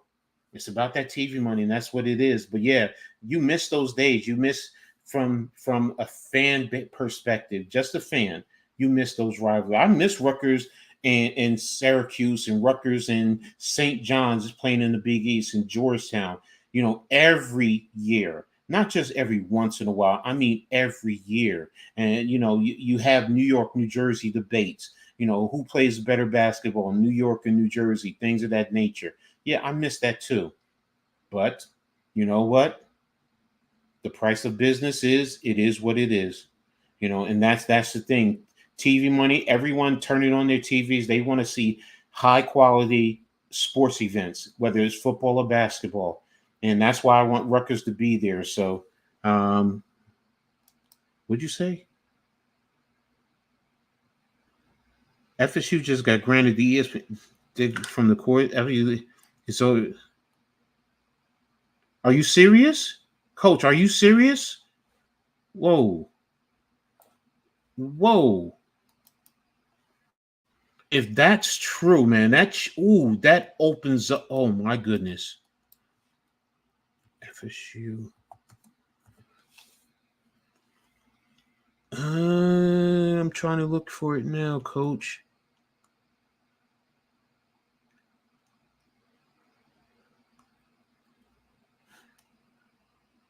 Whoa. Man, you're gonna have some juicy tidbits for the next show now. Because I'm definitely gonna find out what's going on. If FSU won that means they can leave the ACC, and that means the SEC and the Big Ten are definitely. Yeah, I got it right here. Oh, Leon County Court judge could order ACC to give Florida State confidential ESPN agreements. Oh, if they get personal agreements, whoa. And if there's some stuff in there that they could use in court, oh my goodness, that's big. Because just like you said, Coach, just like you said right here, if they're leaving, where they're going first, and it's over. And the ones that they're going to want is Miami, FSU, North Carolina, and I'm talking about both the Big Ten and the SEC, and then Duke for basketball purposes because they still bring money there. Virginia Tech will probably go to one or the other. NC State. Now I do know North Carolina and I think Virginia. They have some governmental inclusion where they're trying to force, if they do leave, that they both go together to whatever conference. So that's big. If they find any evidence of any bias with other teams. No, I agree with you. They're going to leave. They're definitely going to leave. You know what? Hey, Coach, wait a minute. Coach, if you want, I'm gonna drop the link in the chat if you want to jump on so we can talk about this a little bit more. NYG, if you want to join in, you could join too. I'm just putting the link in the chat. You know, if you guys want to join, because this is big. This is big. For you college sports fans, you don't realize how big this is. This is going to hurt the ACC. Now, I did hear something about Stanford found out certain information, and they were looking to possibly leave and back out, or eventually leave because it's not what they were led to believe. But again, they don't have a conference to go to. So, but yeah, this is massive. And I'm looking at, like I said, on the Tallahassee Democrat website. So I'm sitting here reading. It says in the proposed court order, the ACC may have to provide Florida State legal team a copy of the highly confidential ESPN agreements as the battle between the conference and the school continues in Leon County. So, that's just basic disclosure, man. That's basic disclosure. And yes, like Coach is saying, if you find out, you get that information and you find out, there's certain great agreements. And for those of you who don't understand what's going on in terms of the ACC has a strong. What's up, Coach Dante? Thanks for tapping, brother. Man, what's up, man? Yeah, this is absolutely going to be crazy if this happens. Like, I don't know how the ACC is going to recover. I mean, how many national championships and ACC championships between Clemson and Florida State already? They're going to be on life support, unfortunately. Exactly. But see, what's going to end up happening, though, all the big teams, all the big schools are going to reach out to the SEC and the Big Ten to see if they can get in. And they're both, because this is also going to force Notre Dame possibly to end up getting into the conferences now. I was going to say, it sucks for Notre Dame because they just recently had all their sports over for the ACC, and now football has just been dangling over their heads. So they're going to be in a whole big mess too because of the whole NBC deal that they got. Exactly. So it all comes down to the TV rights. That's why this is so big. Like, if they find any bias with any other team, it doesn't matter what sport it is, it's incriminating evidence for Florida State to go ahead and make sure they bounce out because they're going to want a piece of the pie as well. But it also opens the door for, like you said, for Clemson, for North Carolina, for Duke, for Miami. These schools and like for the Big Ten, we know the Big Ten is looking for TV markets first. So if you can get into Florida, if you can get Miami, that's big right there in itself. That Miami market just adds on to the TV revenue that you would get. And then, like I said, North Carolina, if you can get UNC and Duke, because they're going to come as a package deal. But now that you get the Charlotte TV market, and as far as the SEC, you just want to add on quality programs into what you already have in terms of a quality league. And yeah, NYG, yeah, you're right. It's going to end up being, people don't want to admit it, but it's going to be conferences with 30 teams in one conference. We're really not going to like it. It takes away the regional rivalries, but in terms of them, and what are we as sports fans going to do? We're going to flock to those other conferences. The other ones are going to end up being, in a sense, the FCS level, the NC, the old NCAA type of deal. They're going to be there. They're going to offer scholarships, free education, and all of that. You're going to find some gems there, but everyone's going to be watching the top level of the two conferences. And then football's different too because we play once a week. Mm-hmm. Or once every other week because of the bye weeks. So we don't have the fortitude that the other sports have. Basketball can play multiple times a week, baseball, field hockey, all those sports. So really when it comes down to it, having a 30-team conference, yeah, that's most likely going to happen. But it sucks. I mean, I know we were just talking about Rutgers, but Rutgers and Maryland and the schools that are just now trying to get over the hump. They're getting the good coaches in. They're getting the good recruits. NIL is helping them, regardless of how people feel about it. It does help bottom feeder schools, somewhat as well, because they can have the collective throw some money at a player and sway his way. So this is huge. So, I mean, at the end of the day, like, for me, what I think is going to happen is the NCAA has been having their back up against the wall for the last 2 years because of NIL. And another, just like what happened with golf, like the PGA was the move. And then when Live Golf came in, they stole everybody because they had the money and they made the player about the player. Regardless if you win or not, you're going to come in and get your money and take care of your family. Another collector is going to come out of nowhere that's going to rival the NCAA, and they're going to take teams. And I think what we're going to see is the NCAA versus whatever that other, sports organization is going to be. And they're going to be more fair, and teams are going to flock over there. I just see that happening right now. Like, unfortunately, when we got the money thrown into everything, it helps to the fact that now we are professional sports now. I mean, unfortunately, it is what it is. We're not low level. We're not Division II. It's professional sports now. And now the other companies can just throw money. The Saudis, whoever wants to come in and throw money in an organization and come into those colleges and say, hey, we're going to give you a loan of, that's how this works, coach. We're going to give you a loan of $50 million for you to be able to build your program up. But in the next 20 years, we got to be able to get that paid back. But you get to keep anything that, anything that you make from the games and merchandise, and we'll help push that. But as long as we get our money back, everybody wins at the end of the day. Schools are going to flock to that. There is no way that they don't, especially if they get put in the spotlight and everything is fair across the board. Good point, man. Excellent, phenomenal points right there.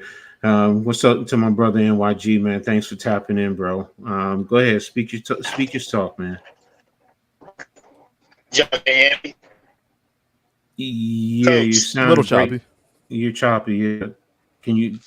All right, hold on. I'm driving. Let me fix my mic.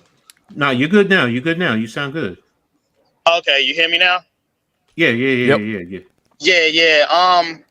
Nah, that's crazy because the whole thing with the ACC and with these teams switching out divisions is what happens, and I'm just asking you guys this because you guys follow college a lot more than I do.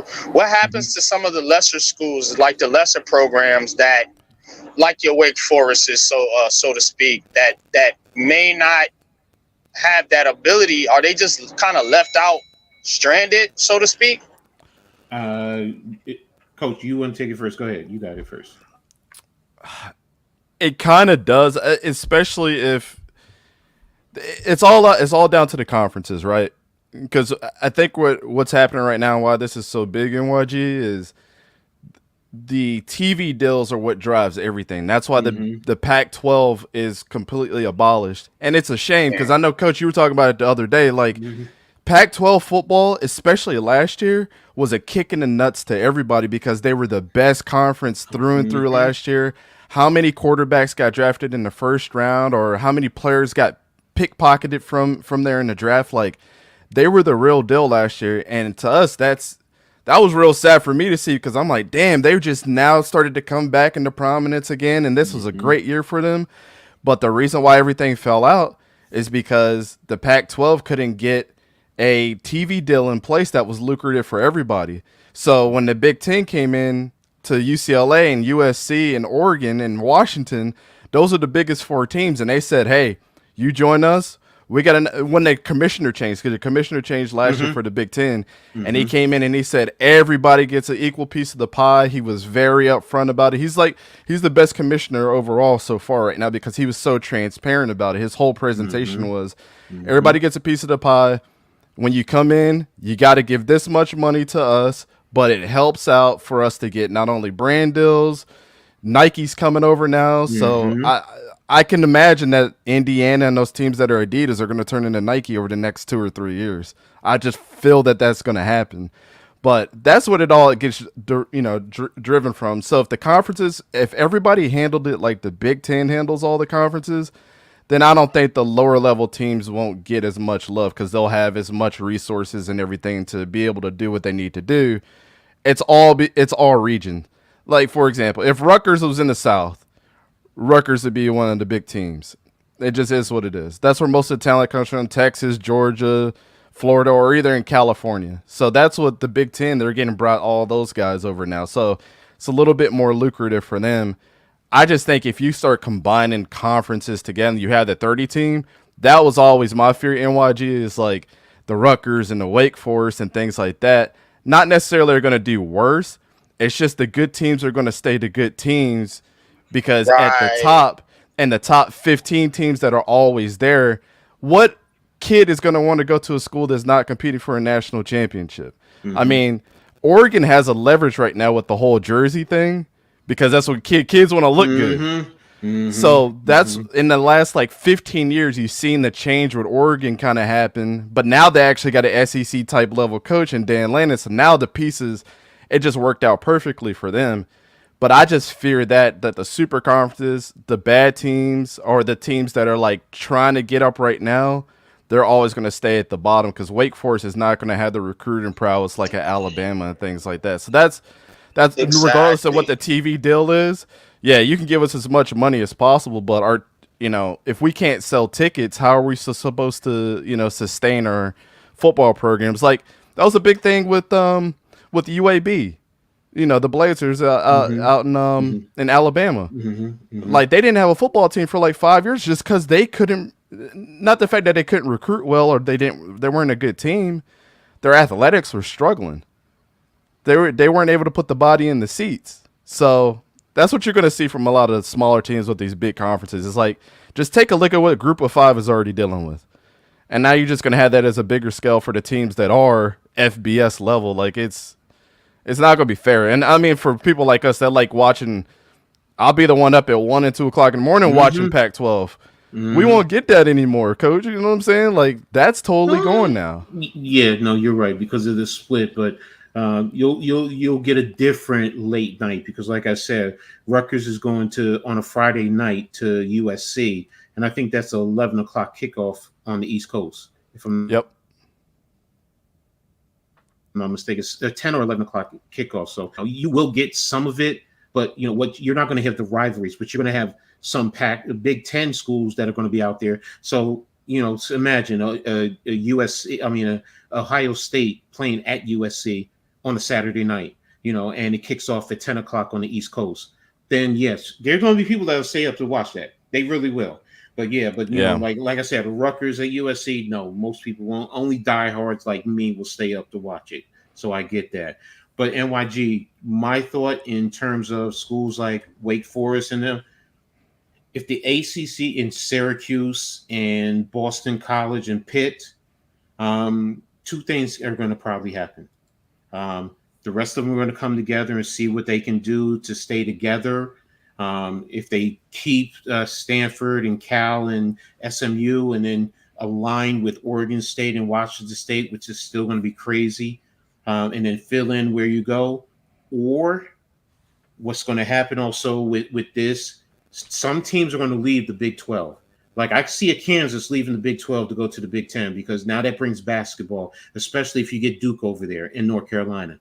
Because now it's twofold. You got football and basketball as money makers. So you're going to see certain schools from there leave, whether to the Big Ten or to the SEC.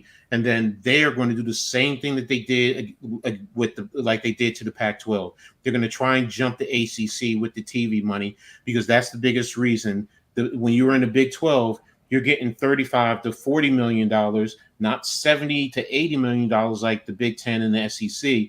And the Pac-12 didn't do their due diligence, and then they were trying to scramble to give them a $20 million TV deal with streaming rights based on how much streaming you generated. And all the schools said, nah, I'm not doing that. I just want straight money, off of, the TV deal.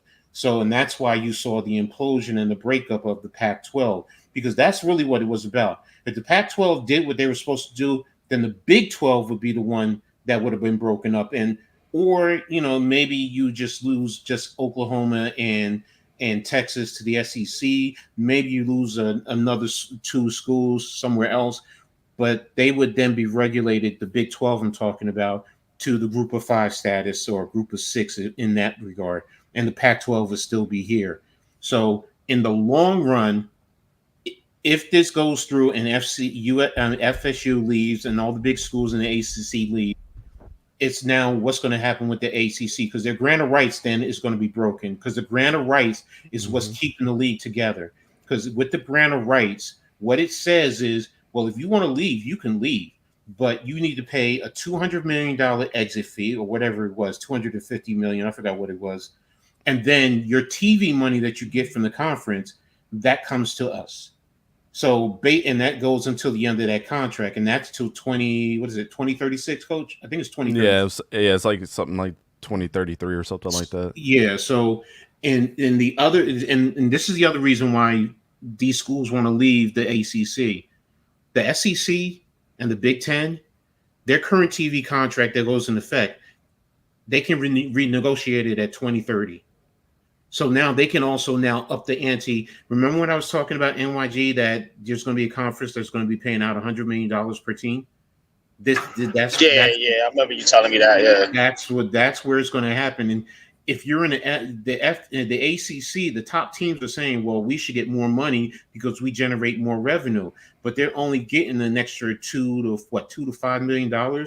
So you're going like $45 million, while other schools are going to be at around $35 million. But you're looking at, like he's saying, a Rutgers who can get 75, 80, up to $100 million. You're like, whoa, wait a minute. I'm being honest. Look, football-wise, we're a better program. We've been consistent. So, and that's what's going to happen with the ACC, because once those schools leave, what do? Do you merge with the Big 12? Do you merge with the AAC or one of those other conferences? What do you do? So basically, Coach, they're gonna make a conference out of the leftovers, like the ones that didn't get picked. It's like you in a schoolyard, and you're like, I want him, and then like the last 2 or 3 people that don't get picked, I guess they just gonna play by themselves and go to another conference. Okay, or either it's gonna be a whole bunch of independent schools, and that's what the NCAA doesn't want to happen. No.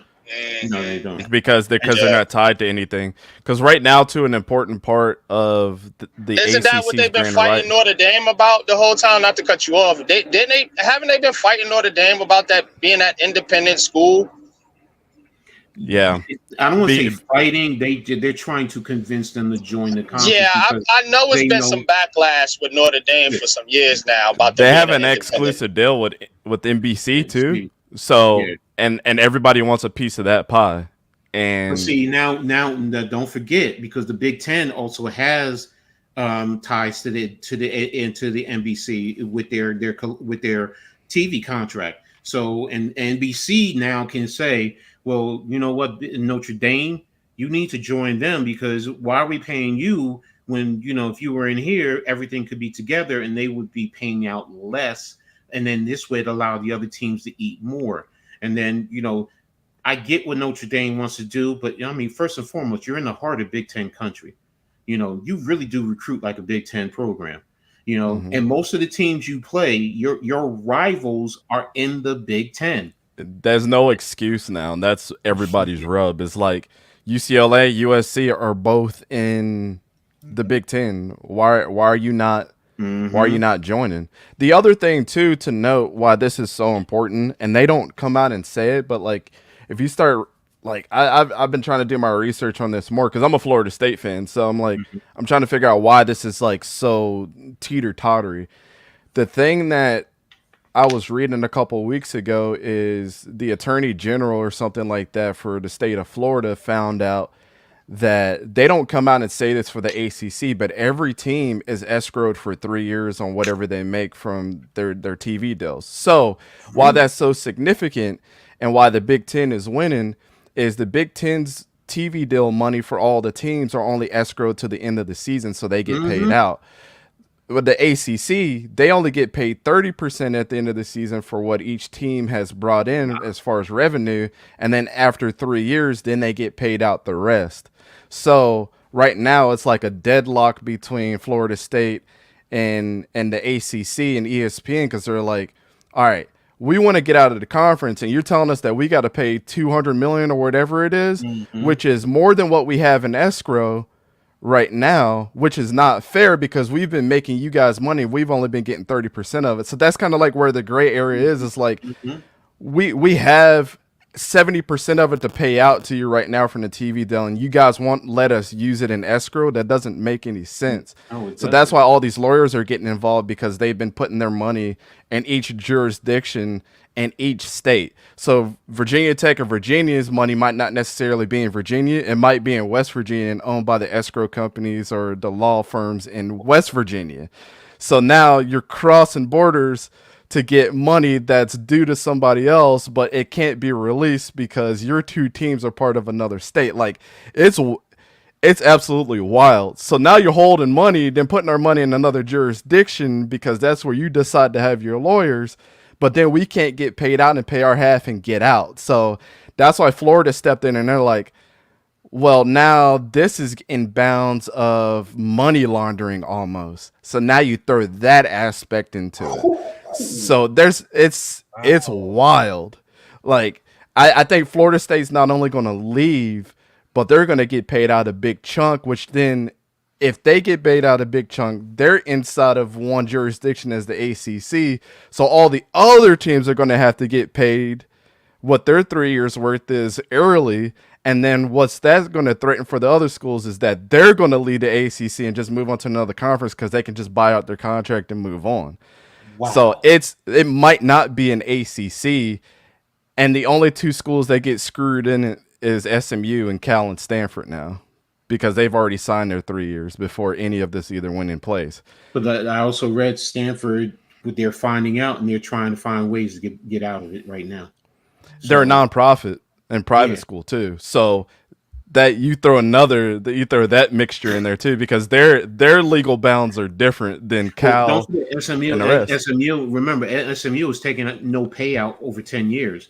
So they might be able to get out a lot faster. So, but yeah, that's true too. And the Catholic schools like them and Notre Dame follow different rules as well. Yeah. So it's crazy, messy, man.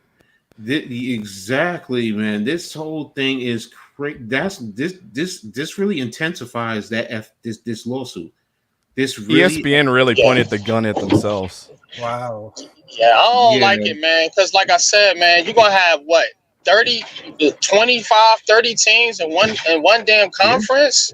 Yeah. It's like, how is that going to work? I mean, I know it's going to work, but it kind of waters it down. You know what I mean? It kind of waters down the Big Ten and the SEC to me, because now, like I mentioned earlier, you're gonna have a lot of teams that's gonna be there that just ain't gonna be able to compete with those top teams.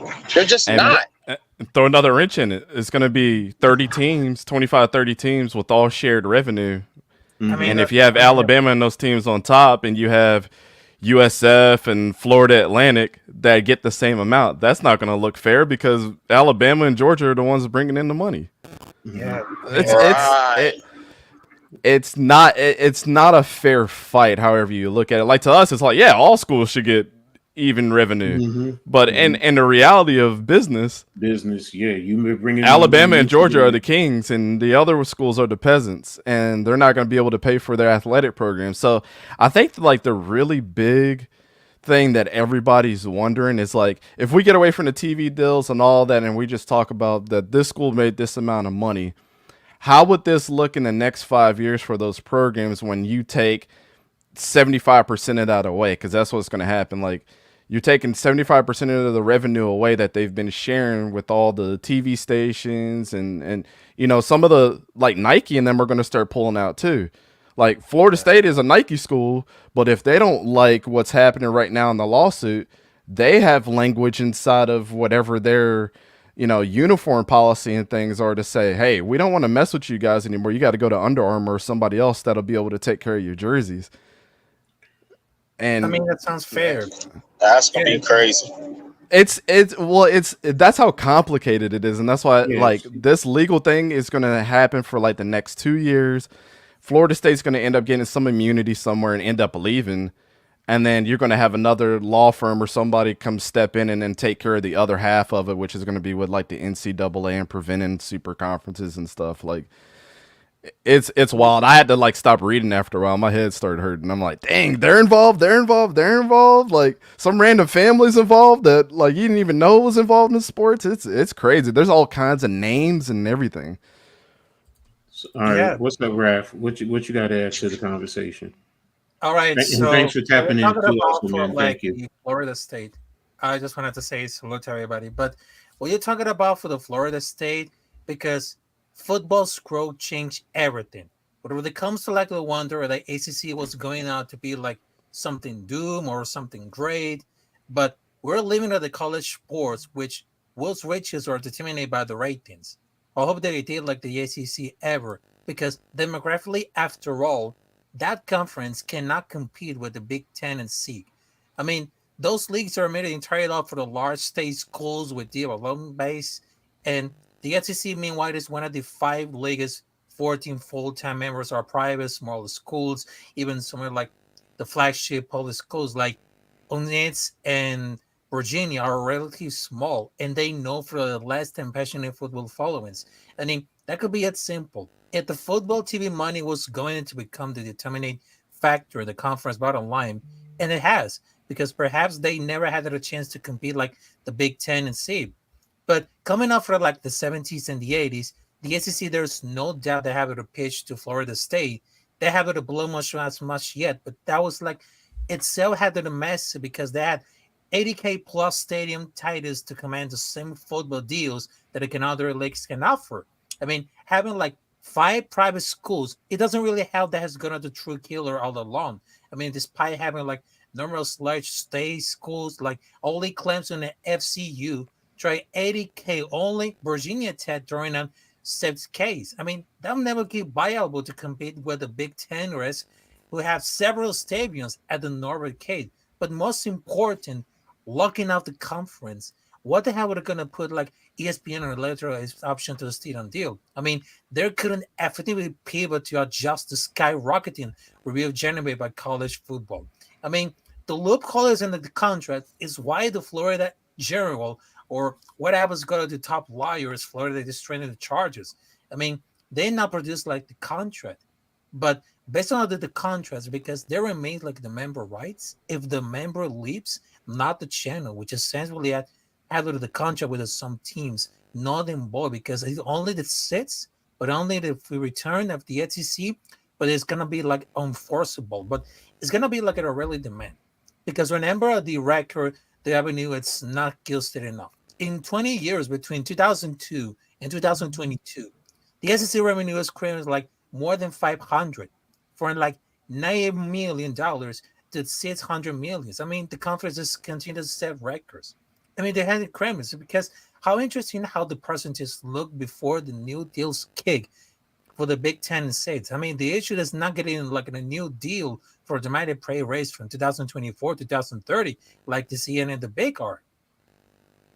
Yeah, I'm gonna address the first thing that you said with the regionalization. That's going. That's totally going. Yeah. Like we could throw that out the window now because Cal, Stanford, and SMU coming over to the Atlantic Coastal Conference, that doesn't make any sense anymore. So I think the one thing that people are going to struggle with the regionalization is like now we got to start renaming our conferences because the Big Ten doesn't make any sense. There's more than 10 schools. The Big 12 was supposed to be the biggest 12 states, and when Nebraska left, that threw that out the window. Like it doesn't make any sense. The ACC can't be the ACC, Atlantic Coast Conference. You got West Coast teams out there. No conference can be who they. The only conference technically that can stand by their name is the AAC, and American, and well, the MAC, because they haven't expanded. Yeah, because they're mid-American. So what I'm saying is, in terms of naming, we're talking about naming. So once you start adding East Coast, West Coast, Midwestern, Southeastern to a conference, in terms of naming, the only one that's legitimately accurate is the American Athletic Conference. And I guess you could throw Conference USA in there too, because you can USA.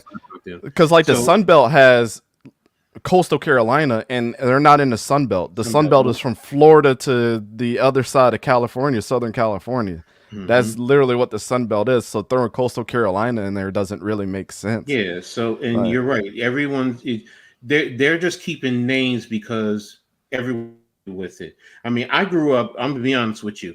I grew up in the Southwestern Conference, or the South 8. You know, I remember those that conference, and that imploded and became the Big 12. And that's why it's like, yeah, you're right. Eventually it's going to change the names. But the biggest thing is, because we're talking about, you know, in terms of regionality in these conferences, the thing with the Big 10 that most people have to really understand, the Big 10 is focused on TV markets. They're going to say academics. I know that's what they're always going to preach. You have to be a AAU, whatever it is, the AAU member, you know, whatever that BS is, you know. But it's really about the TV market, because the TV market feeds into the Big Ten network, which expands that brand and brings them in more money. And that's the thing that's why, like, people say about question and worry about Rutgers. Yes, I get it. Yes, Rutgers in terms of prestige, no, they're not a national brand. But the thing that helps them, they actually, which people don't realize, they play in between two national media markets, New York and Philadelphia. So that's kind of what, now people say, oh, that's Penn State. No, Penn State is in central Pennsylvania. If you know anything about, Rutgers is recruiting Philadelphia hard. Rutgers has always been that team, Coach. Rutgers, Syracuse, St. John, Seton Hall. Those have been the squads that's been in as far as the New York area is concerned. You know what I'm saying? Exactly. And Rutgers has two, and that's what can help them. And I get it. And that's the thing, because now if you're bringing in a TV market, because New York is the number one. And then you have the LA, which is number 2, and you have Chicago, which is number 3. And now if you want to add Philadelphia in, that's a major market. So that's why I look at a school like Miami. If they break it up, where's Miami going to go? In terms of AAU, they fit the Big Ten. In terms of TV market, they fit both. You know, they bring that Miami TV, that Southern Florida, which also gives you heavily heavy recruiting turf, because that's the other thing, like Coach was talking about. Florida and Georgia is heavy in terms of recruiting. What did I say that Coach Shiano has been doing now? It's attacking Florida and Georgia in terms of recruiting. Coach Pikel with basketball, Ace Bailey, McCurchin down in Georgia. So that's a recruiting area that you're trying to target to bring these kids up there, because in the long run, what is that going to do? They're preparing for when you have these two major conferences, and the kids are like Coach said, kids are going to play for national championships, and they want to play for major conferences that are going to help them get to the pros. And if it's the Big Ten and the ACC versus the Big 12, and you're talking about a school like Rutgers versus, say, a Oklahoma State, kids are going to say, well, Rutgers plays in the Big Ten. Let me go to Rutgers because I have a better opportunity. And Coach Shiano and Coach Pikel are getting kids to the pros. They're going to go there and they're going to compete there. Now, the one thing that I will say, you said something earlier, Coach. You were talking about baseball. And I was like, whoa, wait a minute. That's something. Miami and Florida State, because the SEC is phenomenal in baseball. I'm sorry. I know that. And Tennessee just won. So is the ACC. No, we're saying with the ACC, with baseball, if it breaks up, the SEC and AD has to look The at the ACC's been pretty good at baseball. No, I know they have. What I'm saying is, if teams are leaving the ACC and the AD has to look, he's going to look at football, he's going to look at basketball, the money makers. But now, if it comes down to both are pretty close, and baseball be the determining factor. Especially with Florida State, Tennessee, Florida, those schools have been like in the top 10 for years now. So, and then the Texas schools now, and then SEC just got Texas. So, yeah, the SEC right now rules baseball. So they rule baseball. And I don't know. Y'all can't tell. I'm an ACC guy, so I don't want to see my conference go to pieces, man. You know what I'm saying? But I do think that you don't want to get left out. Right. To Rafi's point, I'm not worried about, because I'm a UNC fan. I'm not worried about Carolina in the Big Ten. I'm not worried about them. I'm worried about the schools, the lesser schools, like I mentioned earlier, getting left out and not having no place to go. They're going to have some place to go. It's just they're not going to make as much money as they would if they were in the SEC and the Big Ten. That's why I said, if more than likely. You in the Big 12 will probably lose, because we're talking about 30 teams in the conference. So if we're talking about 7 teams in the ACC and the Big 10 is at 18, and the Big 10 get 4 of those teams, that's only pushing them to 22. So you're still going to need another 6 teams. Guess what that means? You're going to look at the Big 12. So now teams from there are going to say, well, we want to get out and we want to join with the big boys. Oklahoma State, they're going to want to go to the SEC. Oklahoma is there. That's their natural rival. And then you can play big boy football. Kansas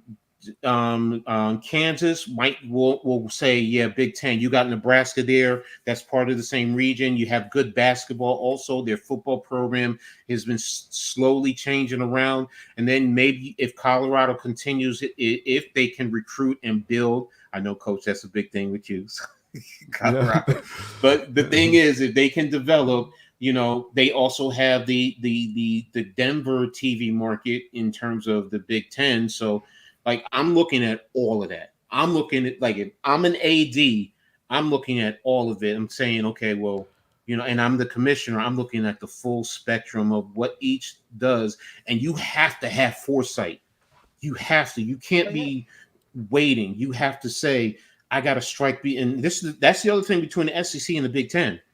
They're going after the same team, so one of them is going to have to strike first. That's why the SEC, they were the big winners, because who did they get first? Oklahoma and Texas. And that's changed. That started the whole cycle. Everyone says, SC and UCLA. No, it was Oklahoma and it was Texas going. If they didn't leave, the Big 12 would have been fine. And maybe the TV money wouldn't have been as flush, if you want to say. So, I mean, I think it was kind of an even, like when the transition happened, when Texas and Oklahoma announced, and they announced that like 5 years ago that they was going to go after them. But when the Big Ten announced that they was going to get Washington, Oregon, USC, and UCLA, I was like, that evens out because the one thing that's the biggest thing that nobody's going to be able to compete with, but now the other 4 schools in the Big Ten can, is the Red River rivalry between Texas and Oklahoma. People don't know how much money that's going to bring into the SEC. Like, having that rivalry alone makes everything in football so lopsided, especially if those 2 schools are good next year. Let's say Oklahoma and Texas end up being the 2 best teams in the SEC. Do you know how smart Greg Sankey, the commissioner of the SEC, and them are going to look? It's going to be like, I hope that doesn't happen for the state of college football, because I want, I'm an old school football watcher. Like, I want to see Tennessee do good. I know they got that kid Nico up there at Tennessee. Like, he's supposed to be good. Nebraska, I have big stock in Nebraska this year. I think that they're going to be awesome this year. Like, I want to see all those old school teams do well. But I'm an ACC guy too, NYG, and like, my biggest fear, and I've been saying this for years, is I knew that this was going to happen, but Florida State and Clemson have been backpacking the ACC for so long that in football. But when we have Virginia Tech, who's been like this, and now they're back up, are rising back up. They're one of the hottest teams last year, and then Miami has not ever been to an ACC championship ever since they've been in our conference, which is crazy to think about with how big their brand is. That's crazy. Yeah, Miami has been some cheeks, man, recently, man. Like, I'm not going to front. I don't know what it is. And it's like, then you just sprinkle teams in there. Like, Georgia Tech has gotten into ACC, at one point. Like, they've had more success than the Miami. But my real thing is like, when you think about ACC football, who are the 2 teams that come to mind? Clemson and Florida State. And who are the 2 teams that are going to bounce first? Clemson and Florida State. And what's going to be the downfall for the ACC is when they leave. How can we sustain with new teams having the success that they're going to have? That's why I said Clemson and Florida State are going to need to be cheeks this year. Virginia Tech's going to need to be a good team. And Miami's going to need to be a good team. And now you throw NC State in there, they've been known to be like a giant killer over the years in the ACC, and they sprinkle themselves in there. Like, those are the 3 teams that need to step up this year to make everything complicated and to make them afloat. Because if Clemson and Florida State leave, those 3 teams need to be the best up there to have at least some good football that's going to happen. Because no matter what anybody says about Duke was on the rise, and now I don't know how Manny Diaz is going to do as their head coach. I don't know. I like him as a coach, but we just don't know. But what Mike Elko did at Duke to being their football coach, from beating Clemson and things like that, he's done something that a lot of coaches can't do. And that was a big, huge blow to the ACC that he went to Texas A&M. And well-deserved. Nobody's blaming him for leaving. Like, he's a great coach. But he left at the wrong... Like, it couldn't have been worse timing for the ACC that he left while trying to build a program like Duke up. Because now it adds so much pressure to Manny Diaz. And Mario Cristobal, the dude's a recruiting beast, but he just can't get those guys to be cohesive. Like, these got great players that come out there. Xavier Restrepo's been there for a couple years. He's one of my favorite wide receivers when he's healthy. Cam Ward came over from Washington State, who almost declared for the NFL. And then you grab Damian Martinez from Oregon State, who's a beast at running back. But who really knows if that team's going to be cohesive? You got a bunch of big names, but you still got Florida State and Mike Norvell, who are great. You got Clemson, who's got Dabo Swinney, even though he doesn't hit the transfer portal at all. Like, they always have a cohesive, good team, and those guys don't leave that team. I mean, if you want to say one thing about Clemson, like, nobody transfers away from Clemson. He retains them. He doesn't go and grab them. That's from a football standpoint, though, man. But when you look at basketball in the ACC, man, the ACC has been one of the top conferences as far as basketball. You got Carolina, Duke, then you got Virginia, who has been pretty good as of late. So I'm wondering what's the dynamic going to be from a basketball standpoint, because now if they're going to the Big Ten, you know, I mean, you got Michigan. I mean, you got a couple schools over there, but I don't know, man. Carolina might come in. Carolina, I know, Coach, man. I know Michigan State, Michigan. You got Ohio State, Wisconsin, Iowa, so on and so forth. But I'm sorry, man. If you put Carolina and Duke and Virginia in that conference, they're probably gonna be top of the conference. No, it's just in terms of basketball. Yes, I do understand that, but always remember, just like we're talking about, in terms of what these schools look at, the ADs and the conferences. It always starts with football, bro. It always starts with football first. That's why I keep saying the TV money and the TV markets. I agree with that. But what I'm saying is the only reason I could see. For as far as Carolina, outside of the money, like what they're gonna Carolina and Duke and Virginia, possibly Virginia Tech. I mean, they're gonna go there for basketball, man, because I don't know how those schools can compete on a football level with Ohio State, Michigan, and the rest of those schools. You're see what I'm saying? You're concerned with their ability to play football on a consistent basis. Right. It's just like what I was saying about the West Coast teams when they come into the Big Ten. Like Coach was saying, Oregon is probably the best suited to play on a consistent level in the Big Ten. SC, it's to be determined. UCLA, I think, is going to be the bottom one. Washington is the key. I mean, they got a new coaching staff. They're getting new players. So there's the turnover. Are they going to be at a national level like they were last year? They lost 22 starters. Yeah, I know. 22 starters is basically both sides of the ball. I know that. That's crazy. That's tough. That's tough. That's really crazy at all. That's tough. So yeah, and that's what I mean by. And now you're coming into a physical conference. Like you face physical teams in the Pac-12, in Utah. Other than that, really, the other teams were not as physical as what you're going to see in the Big Ten, and that's what I mean by look.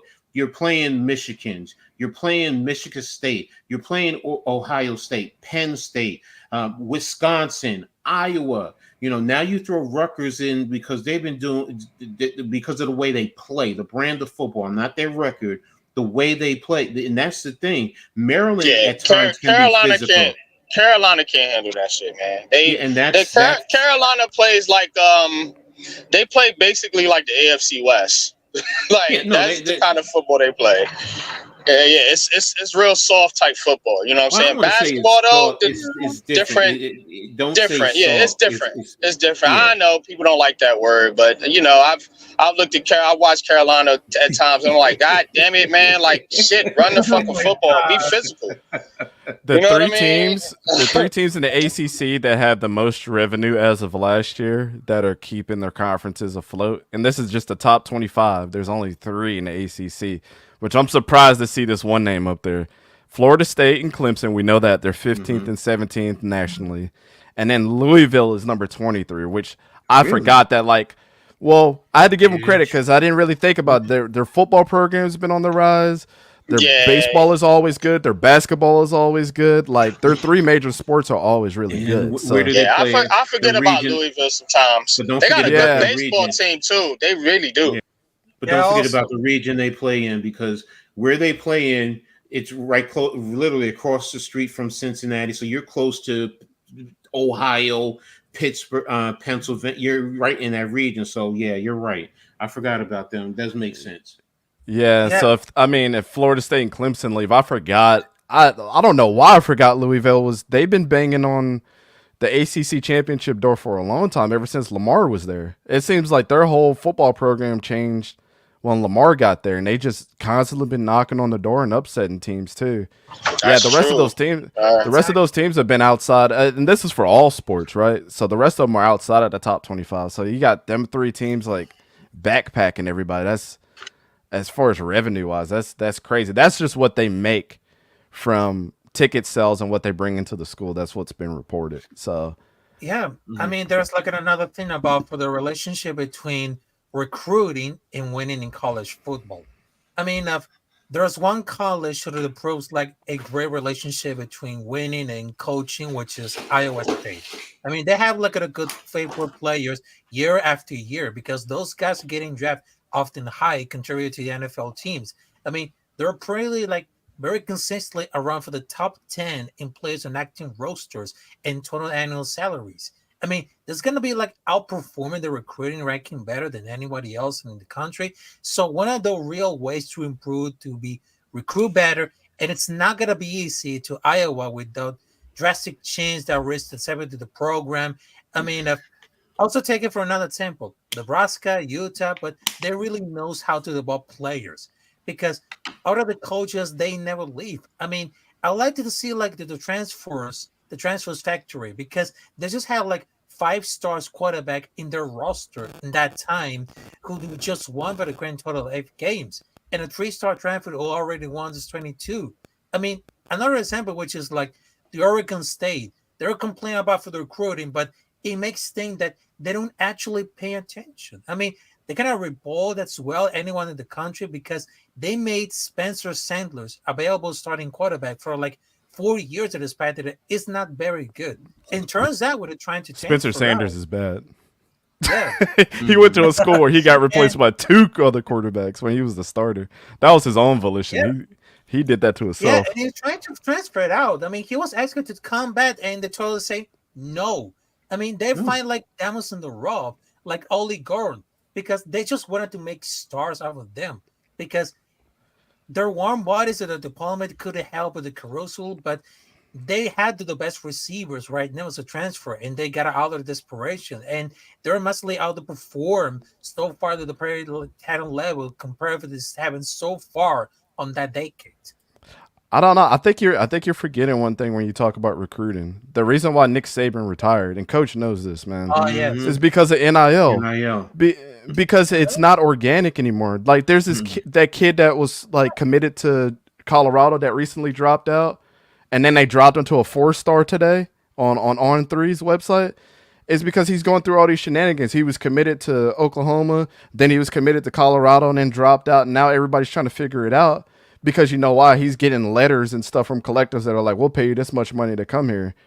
And now And instead of also- it being organic, like when me and Coach used to coach high school, where we're like, all right, we got a decision to make. What makes sense for your family? What makes sense for the location, you know, for your family to travel to come see? What makes sense for your education? It's not about that anymore. So now people are getting so, unfortunately, and I can't blame the kids. Like, I grew up in a poor area too. And for me, like, my favorite school was Florida State. Now, if a quarterback out of Maryland going to Florida State is very, very slim. But if Florida State came knocking at my door, I didn't care what promises. I was going to go there if they were offering. Like, it just didn't matter. But you can't tell me that I wouldn't think about if Iowa came knocking at my door and said, "Hey, man, Florida State didn't offer you no money, but we got the collectors that are ready to drop $3 million on your head. And I know my family's struggling back home." That had nothing to do with coaching, man. Like, that's the one thing that I think during your whole thing that you're not considering is like coaches have to compete against that, and that sucks. There's no crazy. organic commitments anymore. That's crazy that you said that, Dante, man, because me and Coach was just talking about Armando Baycott, and he made over $2 million, you know, in 5 years at UNC. But when they interviewed him, he was like, "Look, I was just a young kid out of Richmond. Like, you know what I'm saying? I never seen that type of money before in my life. So, you know, thanks to Carolina, I was able to make that money. But he was able to make that money because of the brand of the school. At the school. Because he went to UNC. You know what I'm saying? So how would that affect teams going into another conference like that? Here's the thing. Okay, So it's your approach. See, I talked about Coach Schiano. Coach Schiano says, "I'm not chasing 5 stars. I'm not chasing 4 stars unless they fit our culture. They have to fit what we're trying to do here." And that's the problem with some of these coaches. Yes, I get the 5 stars. I understand it. But what type of culture are you trying to develop? And are you getting the right type of kids to come in and buy into what you're doing? That's going to help you win. But that's also going to help keep the kids here. And also when they recruit, because that's the other thing, when these freshmen or these kids come to the campus, they're being recruited by the teammates also. It's not just the coaches. It's those other players that are already there. They can tell them, look, I came from the same area as you, bro. You can make this kind of money, but this is what they're going to do for you. I mean, in like we talked about before, NYG, the financial aspect is a big factor. Yes, I'm not delusional to that. But as coaching staff, you know what, you have to sit here and say, can you take the kids and develop them and build your program the right way? Because if you look at Iowa recruits a lot of 3 and 4 star, mid to low 4-star kids. They develop these kids. They develop them, and then they help them get into the NFL. Now, when they get to the NFL, they're productive players, but they're not elite players. And that's the thing. That's why has been there so long, because that's his recruiting, and that's what Schiano is doing. Now, other coaches like Saban, look, he's used to, I'm Nick Saban. This is Alabama, and he doesn't want to work for it. I'm gonna be brutally honest. He doesn't want to recruit, and the other factor is you also have to continue to recruit your kids, because kids can now transfer out. Yeah. So now you have to continuously you have to recruit not only kids coming in, but your kids that are already there. And Nick Saban, he's at a point in his life, he doesn't want to have to do that. Leave that to other coaches. Let me ask y'all this, and Coach, it's Coach Dante, right? Yeah, yeah. Yeah, we got 2 Coach Dante, so I just wanted to make sure. Oh yeah, that's my homie, man. Yeah. So, but like you mentioned earlier, I think the problem here is that the NCAA is teetering too close to professional sports. Because when you guys been talking about this all stream, money, and when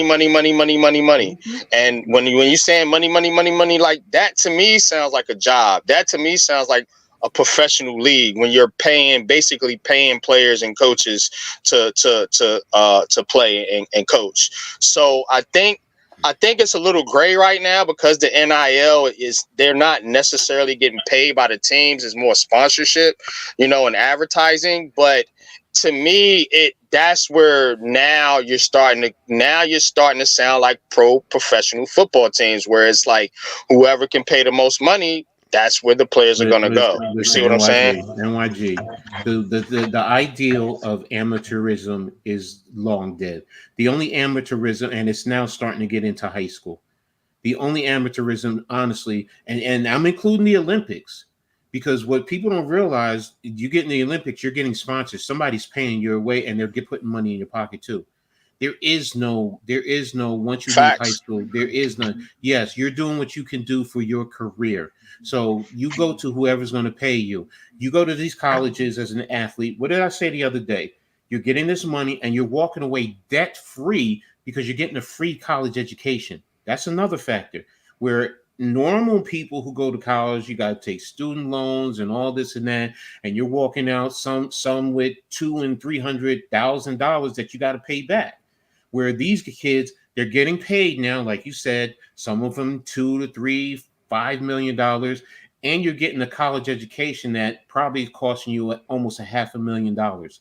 So you're really walking away and putting yourself, positioning yourself for your life after college, let's just say it like that. But in the meantime, in the beginning, yeah, it is a professional aspect, and that's what it is. These kids, they go to practice, and when you go to practice, they say 20 hours. Now these kids are in there a lot longer. They may do shit on their own.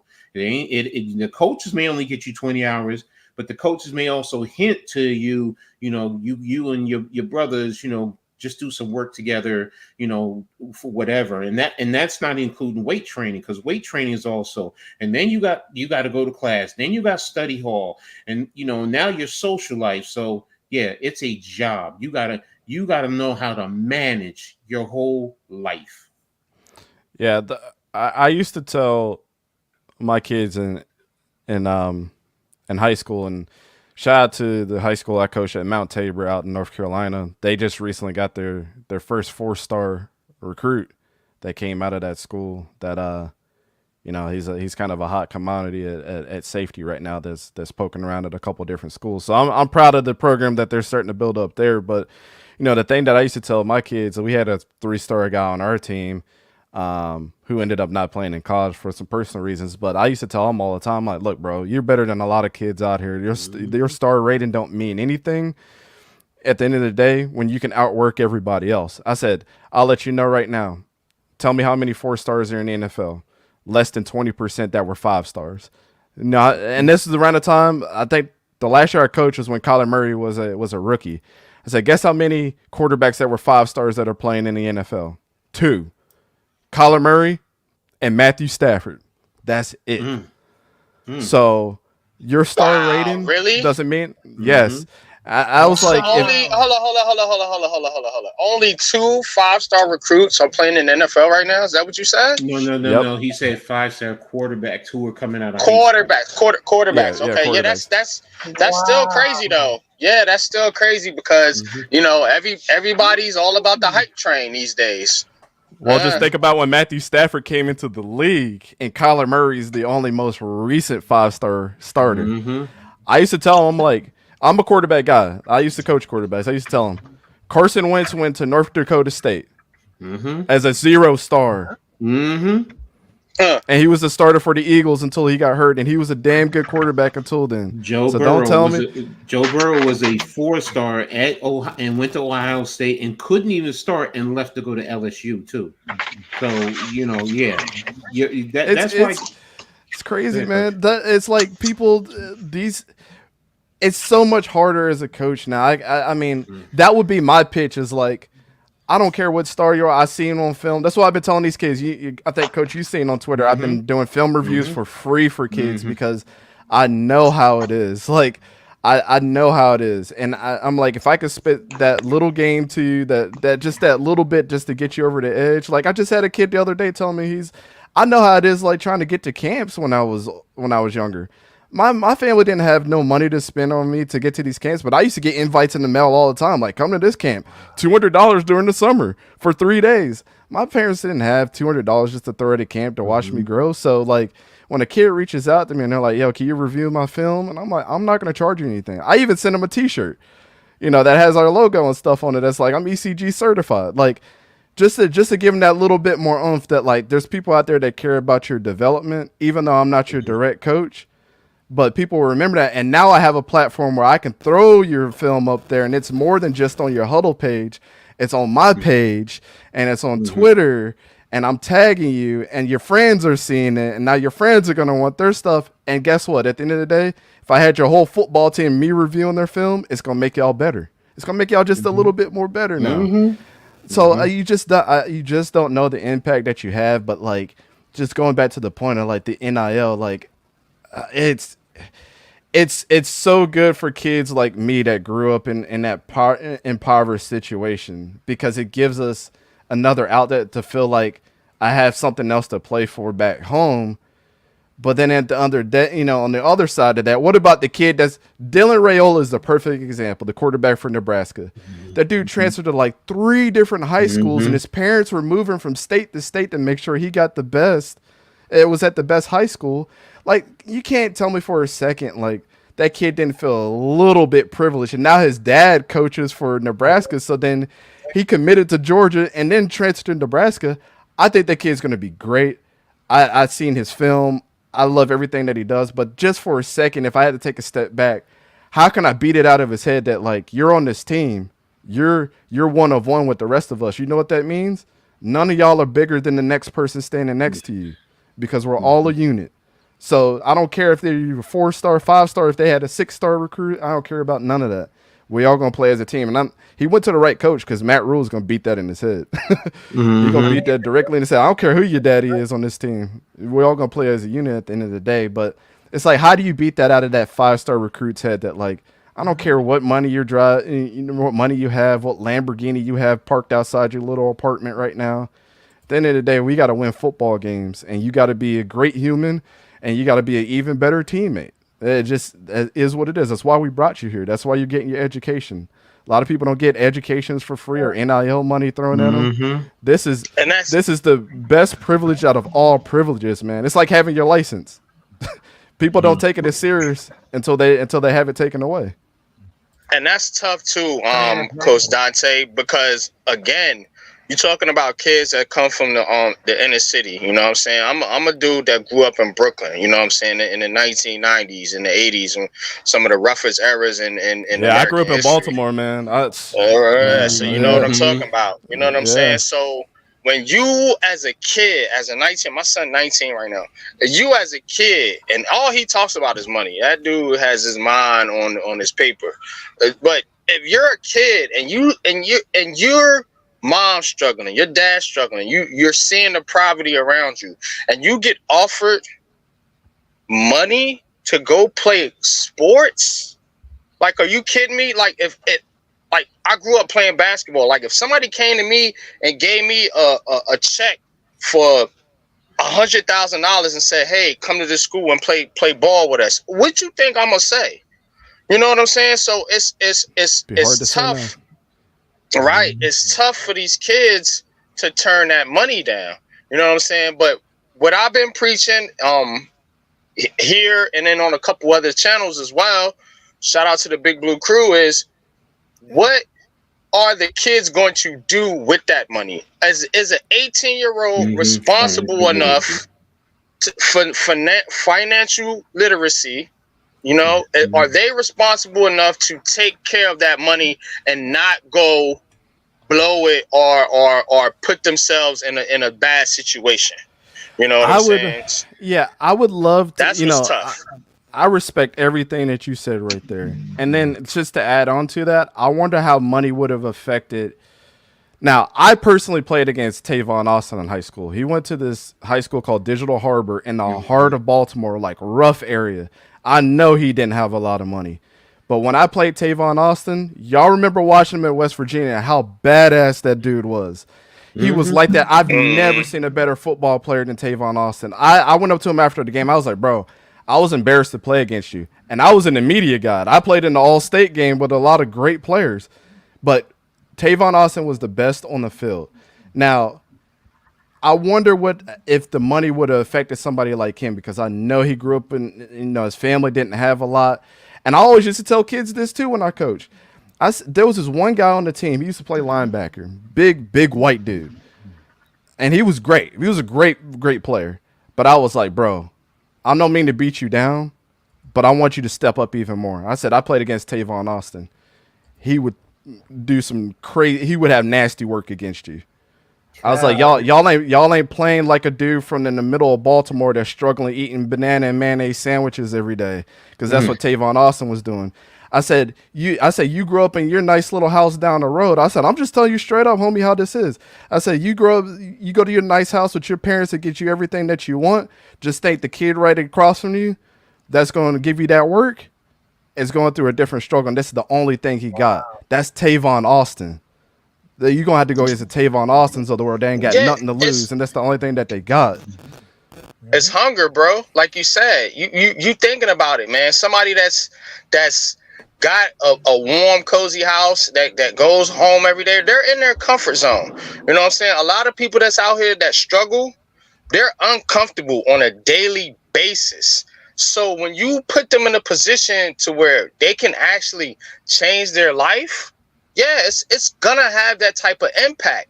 My thing is, I worry about kids doing the wrong thing with the money. So we need to have people in place to give them the proper guidance, not to tell you what to do with your bread, but basically tell you, okay, this is where you're at, this is where you can go Schools if have you that make already. A, B, and C They have moves. that. They have that in place already. The major schools, they already have that in place. It's already there as far as guidance. And it's not just the schools, coach. It's the parents as well. Because most of them don't know, bro. Think about it, though. Most of them, just like you said, they've never dealt with money like that, so they don't. And know. that's the problem I'm trying to say. Because your parents can steer you in the wrong direction as well. Yes. If they're saying, hey, you got all this money now, son, buy me a Lamborghini, buy your dad a house. He need this, he need that. And what is the kid gonna do? You're gonna take care of your parents. You're right. You know what I'm saying? Right. So that's where a lot of kids get in trouble. It's the company you keep around you. I'm telling you, bro. And sometimes it's your own family and your own parents that do you dirty, man. This is my concern about. I'm just speaking, just to make it clear. I'm just speaking on our people and black people. Yeah. It's concerning. You know what I mean? That's a great point because if I had to think back when I was playing, and if somebody's like, the Florida State thing, Florida State offered me, I'm definitely going there. Iowa, we're gonna give you $3 million. Ooh, I gotta support my family at the end of the day, bro. Mm-hmm. So I gotta do what I got to do. I'm heading to Iowa, sending that check over to my family.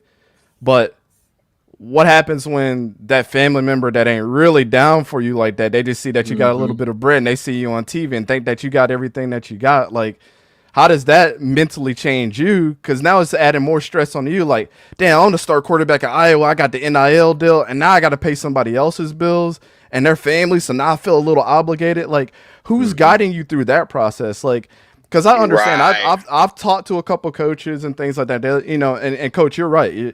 There are people there that are like, this is how you deal with your finances when you get this. NIL's in place. This is how you got to move. But those counselors and stuff that are there don't tell you how to deal with those situations. Like, I got an uncle I didn't even know about coming over. He's saying that he about to lose his house. Now I got to send a check to him. And now he's hitting me up every 2 weeks for something, talking about, I got a girl pregnant, or I got this, this niece that you didn't even know you had. Like, you going to help us take care of them? Like, how do you teach somebody that's in a vulnerable situation not to go help those people, or not to let it affect your game on the field? Like, that's another battle that a lot of these kids are struggling with, that nobody ever has the conversation. Yeah, like, there needs to be an open dialogue about that now, because I don't feel like we talk about that enough. We just see, Bryce Young got $1 million, but who knows what his mental capacity was now that he's in the NFL for having to deal with all that stuff in Alabama. All they see is that he's an NFL guy. Coach Dante, I'm gonna make one point, and then I'm gonna let Rafi get in there. But think about what happened to Mike Vick. Now, I live out here in Newport News in Virginia. You know what I'm saying? So I know the dynamic with Vic and what happened with his brother Marcus and all that. What you're saying is the same shit that happened to Mike Vick, because Mike couldn't say no. He had the mentality of, look, I came from the hood. Everybody that was with me, they coming with me. You know what I'm saying? And to his defense, that's a good-hearted person. But again, it's not a smart business money decision to try to take care of everybody in the hood. You know what I'm saying? Just because you feel some type of way, or you might feel obligated, like, yo, he looked out for me in such and such situation, so now I feel like I'm obligated to help this person, this friend or cousin or whoever. And that's not the case, bro. You put the work in, you made the money, you got to where you are, not these people. You got yourself there. You know what I'm saying? I think a lot of these athletes don't understand that. They feel obligated to repay people that did shit for them fucking 30 years ago. I know Raph was... Go ahead, Raph. I know you had something to add. I mean, that's right. Yeah, then also I just got like, what are the last points before I head out right now, because I had to do things about for like editing and video. But I really understand about for the culture of college football, because I got my little brother, which is 13 years old, and one of his friends, he was practicing about for the college football. I mean, they're really impacted about for those youngs who really care about for the culture of the college football, because they just want for the good things. Because I don't want to see like any youngsters go through the bad things, because that's not like that. Because the impact of the college football, because they're gonna to bring some young stars to prove, and of course, because it's all really matter for the dynamic skill level.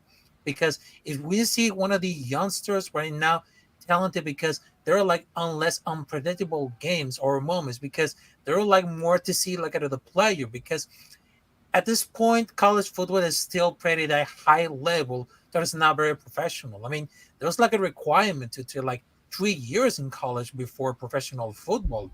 I mean, the connection with one school adds to the fandom. because I know in my city, which is Charlotte, North Carolina, because there is like a few college footballs, because this is why the schools really care about it. I mean, there's like a really connection with pro teams because of the city, is because their experience is very stronger. I mean, it's very stronger because they know about the skills, because they're dealing like in a much variety of skill levels for those players. I mean, the level of athleticism. I mean, we just have like a 1 or 2 players that are going to leaps and bounce better. I mean, technical innovations are coming from college, and they work every way that goes to anybody. So I just wanted to tell about it. I'm gonna head out right now, but I just wanted to say, great conversation, great stream, great show. I just wanted to say salute to Coach Dante, Coach Ed, also to Appreciate you, bro. Popular Opinion Sports, all the family of the Big Blue Crew. So I just wanted to tell you, right in the building at Capitan Refugio, I will see you there next time. And of course, I'll let the conversation, because right now there is 1 month away for the preseason, and of course for the college football. Also, besides August, it's gonna be my birthday, so you gotta be ready, because between August, September, October, November, December, it's football season, and there's nothing compare about it. There's nothing. All right. Beautiful. Thanks a lot, Raph, man. You have a good night, man. I'll check with you later. Hey, NYG, you know, just to back off your one point before, man, like, you know, now that I think about like this whole thing, and we get into like the mental health side of it and all that, because it's a real thing. Like, nobody knows the burden that a lot of these kids have to bear when they get all this money in and their crazy ass families and things like that, because it is a reality that nobody really talks about. But do y'all think, like, when you go to 247 Sports, because I pay attention to the recruiting and all that, they have a section in the transfer portal that shows you how much NIL that this person has made or is making. Like, for these kids, That's not good. Yeah, I don't that's not a good like thing. that. I don't even share my salary with my family.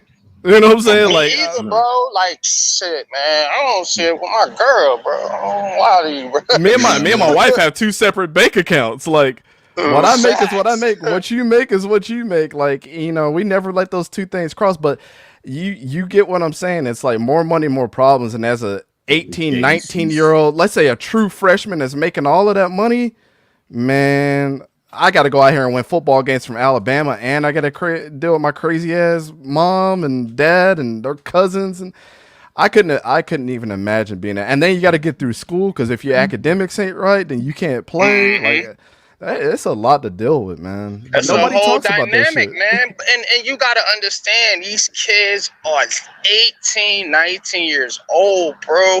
Think about, I have to be honest.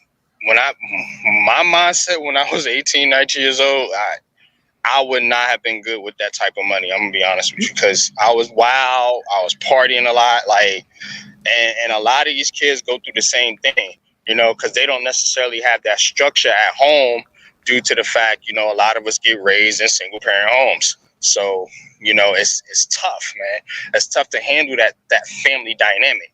You know, when you come from a poor area, and when you're so young, you're not like, I can say now, yeah, I know exactly what to do with $100,000 or $500,000. But at 18, I'm not going to cap. I wouldn't know what to do with that shit. I probably would have blew it. I wish I had the same mindset when I was 15, man. Like, when I got my first $30. My first 30, I ain't never seen $30 in my hand when I was 15. I didn't know what I thought I was the richest man alive. I still wish I had that mindset today, because understand the value of the dollar, at least when I was 15, was way greater and way more responsible than I was today. And guess what I did with that $30? I went to Best Buy and bought all kinds of CDs and shit, and that shit was gone. You know what I'm saying? Like, we all do that. We all do that. We've all been there. And yes, you're right. You know, because you said it before. Jay-Z said it best. More money, more problems.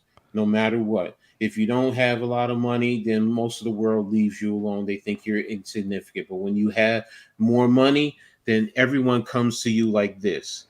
And, you know, and that's including Uncle Sam, everyone. And it really messes up these young kids. You know, once you start talking about taxes, these kids don't understand that. I will be honest. My mother was an accountant for a Fortune 500 company. And I still didn't understand the full concept of money, from everything that Facts. she was teaching me and telling me. You just say, and you take for granted. That's the other factor, because you're taking it for granted. Now, once you start having to pay for housing, your electric bill, food, everything, then you start to learn. That's the thing that has benefited us, or that's the experiences that we've gone through in life. Because at 18, you're right.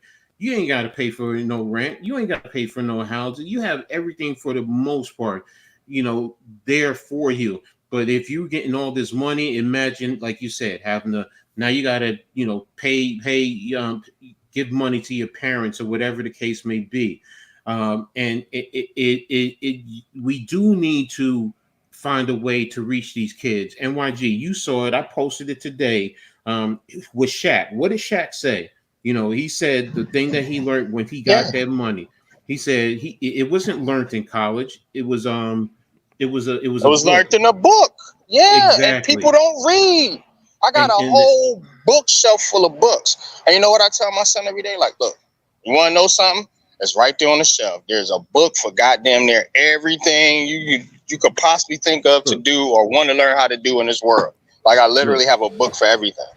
I had the CEO of our company, and I talked to him quite a bit in the line of work that I'm in. Like, I'm pretty high up in our company, and I had to get reports and stuff to him. We constantly talk. Really good dude. One of the best owners of a company I've ever seen. Like, you don't trust a lot of people, but like, he gave me some advice one time. He's like, look, I'm gonna tell you one thing that is the worst thing about humankind that we've ever taught each other, and that I had to learn real quick, especially when it came to money and finances.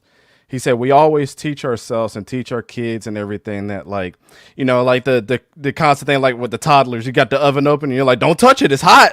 Mm-hmm. And then you just let them touch it and you're like, oh, see, I told you shit was hot. Now you know. And then you don't go and touch it no more. He's like, we don't ever prevent ourselves for giving us a good reason on why we shouldn't touch it. We just said, you got to figure it out on your own. And he's like, sometimes that kills us. And he's like, that's the same thing with money. He's like, sometimes people don't know the value of $100,000 until they blow it their first time. And then they're like, oh, fuck, I wish I had $100,000 now. But it's like, it's the fear of the unknown. Like, you don't know how to handle it unless you're in that situation. He's like, we never teach ourselves the opposite side of that. And he's like, I had to learn that lesson real quick as a CEO, that in any given time, $100,000, $1 million, $2 million, and even your position that you work at could be gone in a split second if you take it for granted. When you have to just let yourself experience it, it's not really a good experience. And you know why a lot of us don't teach our children that? Because we've never experienced it.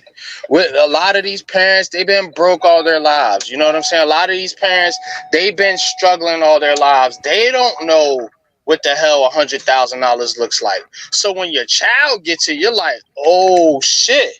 You know what I'm saying? And your mindset, a lot of people's mindset is like, okay, we got $100,000. Wait a minute. No.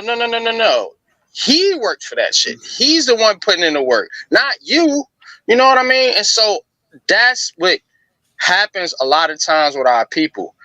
The parents and the family, they don't know how to handle that type of money because they've never seen it their damn selves. Now, if you take and flip it around, not to be stereotypical, but a lot of white people, they know exactly what to do with that type of money because they've handled this shit before. They know where to put it. They know what to do with it. We don't, as a people, just as a collective.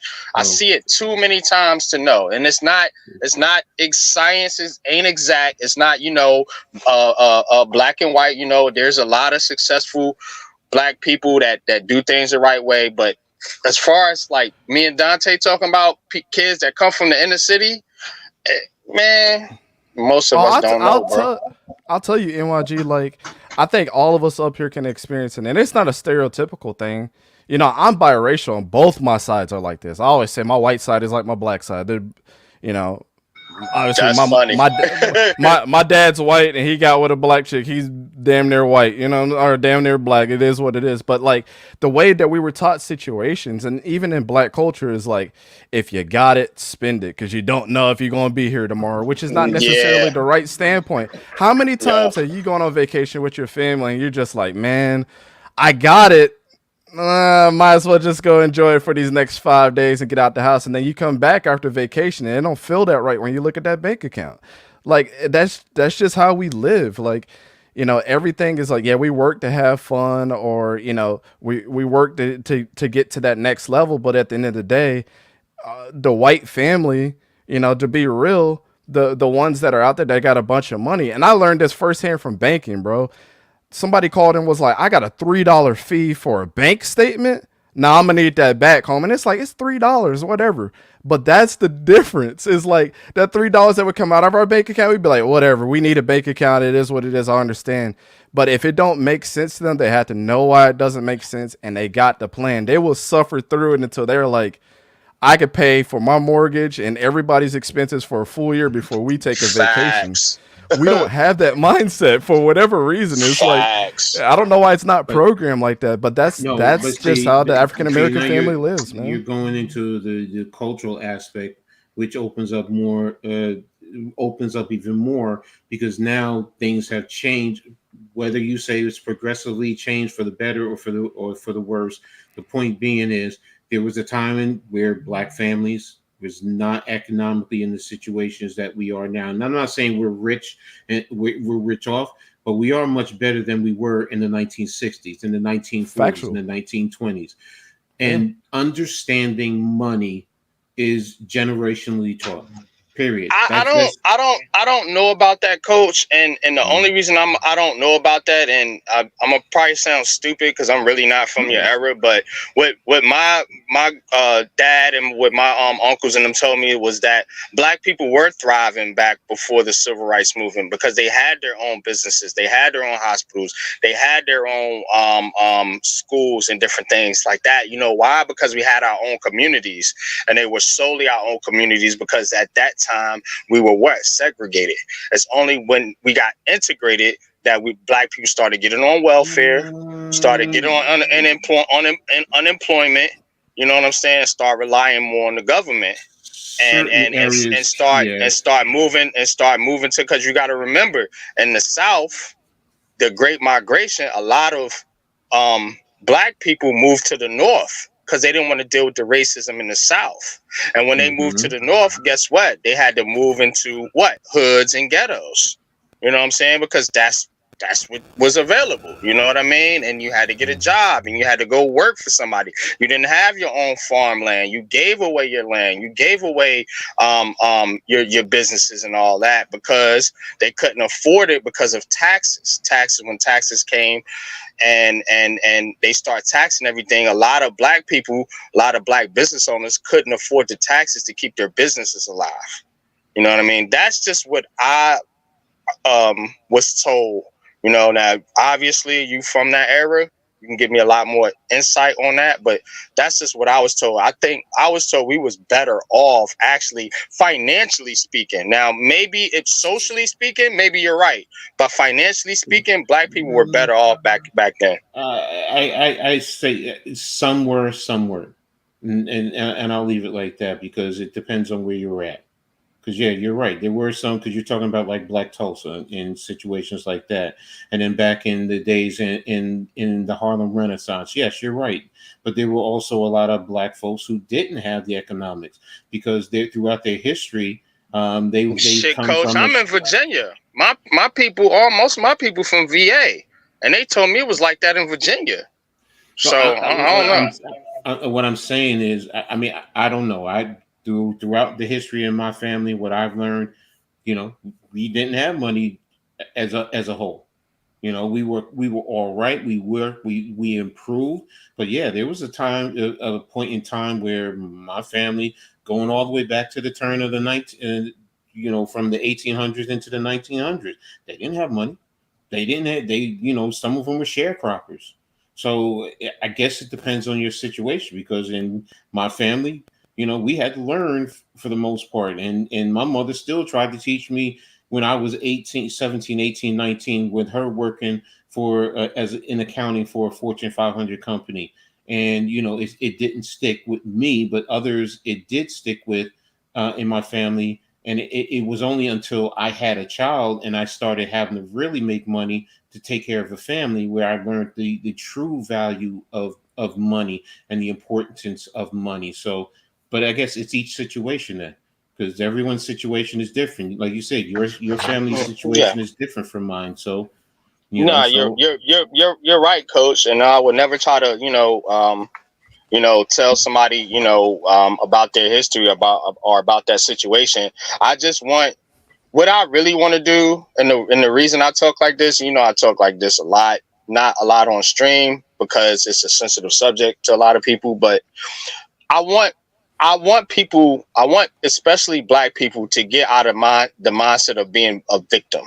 Of having that mindset of like, we've always been some shit. We've always been poor. We've always been slaves. We've always come from nothing. I want our people to get out of that, because when you have that mindset, especially when you go to schools, these public schools, and they teach you came from slavery, and a lot of that stuff is false. But I don't want to get into that now. But they teach you came from slavery. They teach you you've been poor. They show you this. They tell you, you grew up in the ghetto. They tell you Black, ugly, nappy hair, all this and all that. Psychologically, that has such a huge impact on our culture, bro. You just don't understand, because when you're taught that as a child, and you grow up, and a lot of us is like, I don't think like that no more. Subconsciously, you're still thinking like that. You're still thinking like you're poor and you're a piece of shit. You can't do nothing. Subconsciously. You know what I'm saying? Because it's been embedded in your brain for so long. And I want us to stop thinking like that. You know what I mean? That's why I do so much diving into real history, not the shit they teach you in schools.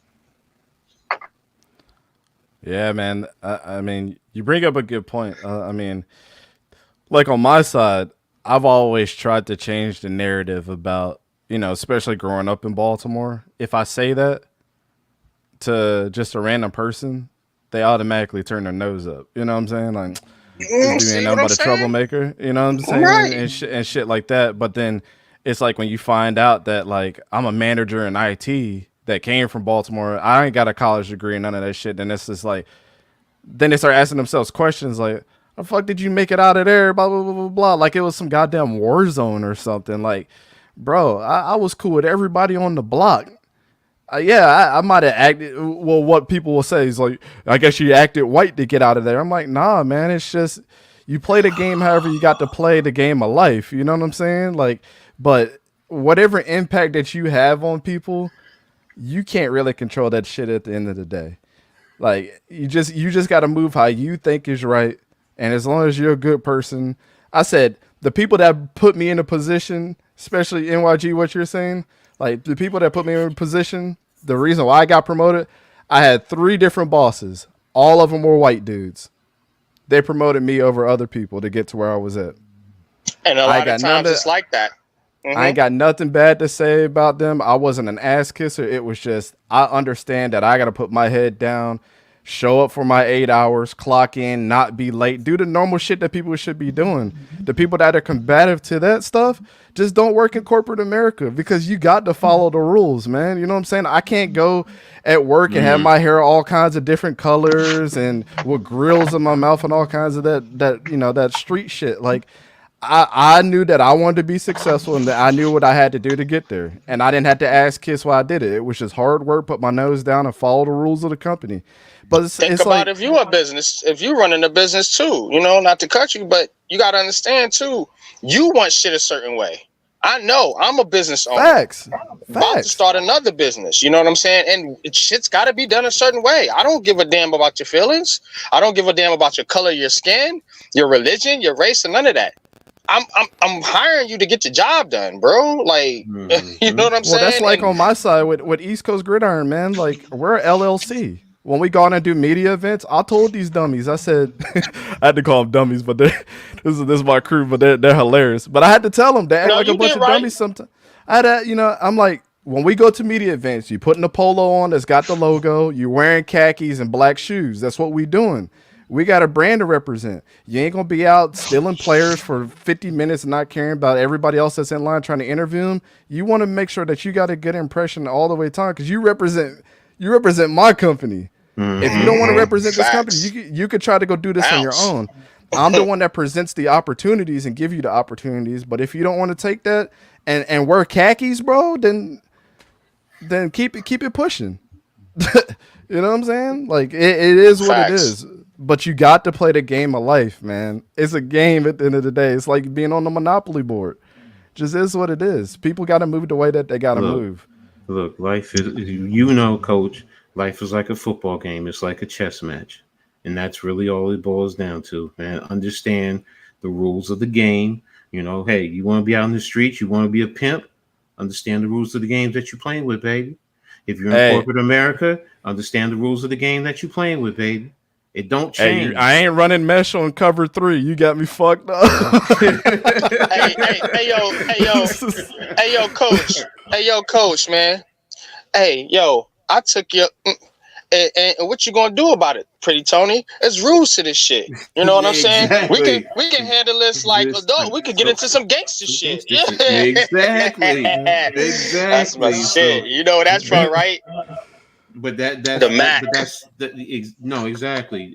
But the point is, that's the basic rules of whatever it is you're getting into, whether it's sports, whether it's corporate America, whether it's doing your own thing, whatever it is. Understand the rules of the game.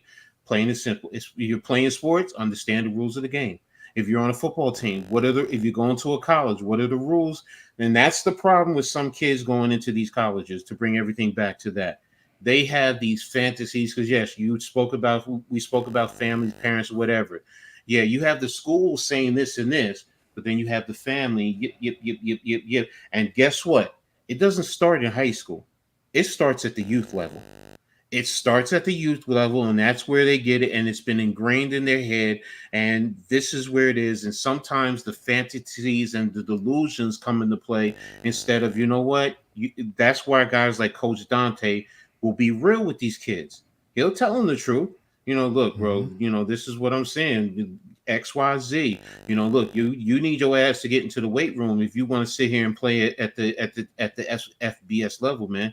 You got to notice that there's a kid out there with nothing to lose that's going to work his ass off. And you ain't that kid. As long as you keep thinking, I'm not that guy, and I got to get to be that guy, then you'll understand what it works. You don't have to be in that situation to know what that hunger feels like.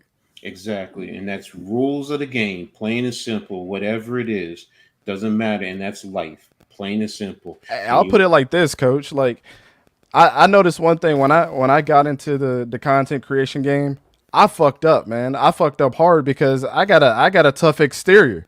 So I was like, fuck it, I'm gonna outwork everybody. Like, you know what I'm saying? Like, it just is what it is. I'm gonna do what I got to do. And I rub people the wrong way. But you know what? At the end of the day, I made that mistake. But I went back to every single person that I ever had beef with, and I apologized on my behalf for how I came off. I said, bro, you walk your side of the road, I'll walk mine. You ain't never got to like me, but you ain't gonna hear shit talked about you or nothing like that. And I moved totally different. I don't know why I was like that. That was just a phase that I went through. And you know what? I know that's not the person that I was. I got back to influencing people, making sure that I'm putting a big impression on the world. I don't know why it was like that. You know what I'm saying? But I was man enough to go back and try to right my wrongs with people. You know what I'm saying? Because that's not me at the end of the day. But that's still game of life. Mm-hmm. I know that 100% of the people in the world are not going to like me, and that's their problem. But at least I know at the end of the day that I was in the wrong about something, and I tried to go back and reprimand myself first and try to make that situation right. So, however people feel about that situation or me after that, that's on them. But you know what I'm saying? I got self-closure now with all that stuff. And I got to understand that, like, I got to get back to the basics of helping people where I can help them, because that's how I always started out. And that's where my heart truly lies. It's like, how can I help you out? How can I get you to where you need to get to? Your word is worth more than what people, what people give you credit for. Because at the end of the day, it's always like my dad. My dad's an Army Ranger. He told me at the end of the day, well, how are people going to remember you when you die? They're going to remember you for your integrity as a man and your word, or they're going to remember you for some dumb shit that you did that wasn't really you. So make your rights wrong right now. That's what a real man does. Facts. True facts. And these are lessons that a lot of these kids need to learn. And you know what? You talked about this is stuff that, you know what, we need to be pitching to these college universities. What do the pros do, like in terms of NYG's point, in terms of financial literacy? They have veterans who come back and who talk to them. You know, look, you're going to see this. You're going to look, man, you're going to be on the road and you're going to have females all at different points in the hotel. Some are going to be brave enough to come knocking at your door, waving their panties in your face, man. How do you handle a situation like that? They're going to try and get you caught out there. And next thing you know, you got old girl pregnant and now she's going to have a handout wanting for money. You got family, just like you said. They all just going to sit there and just want to, you know, have their hand out just so because you got the money, as opposed to, like Shaq said, you know, I put my mom's on payroll. I put my dad on payroll. You know, in terms of business, he said that's a tax write-off. That's something he learned, but he also is making his family accountable. So how are you going to, and that's what we need to do to both of your points earlier about these young kids coming into college, 18-year-old, and you got all this money. You need the schools. I'm sorry, they do need to have these teachings in terms of financial literacy and to prepare you and bring back veterans who are, you know, in school or made it to the pros, and they can talk to these kids about this. To, if you can shake up a handful of them, great. That's all we need to do. And then it just grows and grows and grows from there. And that's how you combat those issues that NYG has been talking about in the long run. You know what I used to listen to every day? And this is when CDs were popular. I had an old 95 Honda Accord, man, a stick shift, right? And this was back in... They don't know about that. They don't know shit, about yo. that. They don't know about the stick shifts. Yeah, bro. Hey, I drive a stick now, but it ain't a 95 Honda Accord no more. Right. There you go. But back in, I think it was 2009, 2010, I burnt this CD, and it was just a whole bunch of inspirational speeches on there. And I used to listen to this shit every day. And one of them was from the Rookie Symposium with Herman Edwards, when he was talking about don't press send on social media. And just like, even though I wasn't playing football at the time, like everything he said was like, be attentive, be a great person. Don't worry about this, worry about this instead. Like, I used to listen to that every single day. And I you know, that's one of them things that I feel like impacted me at the end of the day. Is like, I'm learning from a dude that's had it all in the NFL, was rich, got a family. And now he's speaking to the next generation of players and trying to influence these guys. And the message is still the same, regardless if it's football or not. You got to move a certain way, and you either take my advice or you don't. But I'm not wasting my breath for you guys to go out and do the dumb shit. Like, you know, I know you guys are Giants fans, so when I seen like the Malik Neighbors thing the other day, I feel two ways about it. You know, I'm like, man, he just came to a bunch of money. He's trying to live his life. But on the other hand, it's like, why would you put yourself in a position where you're showing off all that stuff? You know what I'm saying? Because the negative press is going to come at you, even though you're trying to live like a, you know, live like a young kid. You know what I'm saying? Because all of us would be doing the same thing. Well, I've been there. Trust me. I understand. I see it. And I know people kill them. And I'm just like, yo, bro, I've been there. I know what it's like. You know, you go in the club and you just throw it in the air and, you know, make it rain and just, you know, because I think it's just more frustrating that you're showing it's a vulnerability. Yeah, it's a vulnerability to yourself, and it's like I think that's what's frustrating for me. Is like like during the you're an NIL baby. You know? I don't think he can really help it, because whether he takes a picture or somebody in the crowd takes a picture, I mean, everybody's got a camera. That's the issue with this society these days. Everybody's on record 24/7, whether you want to be or not. You know what I mean? So that's why I'm on both sides of the fence. I look at it from both ways. Whatever you do, so to me, if I'm Malik Neighbors, let me take the picture. Let me put the content out there, so that way I can control the narrative. That's one way to look at it. Yeah, see what I'm saying?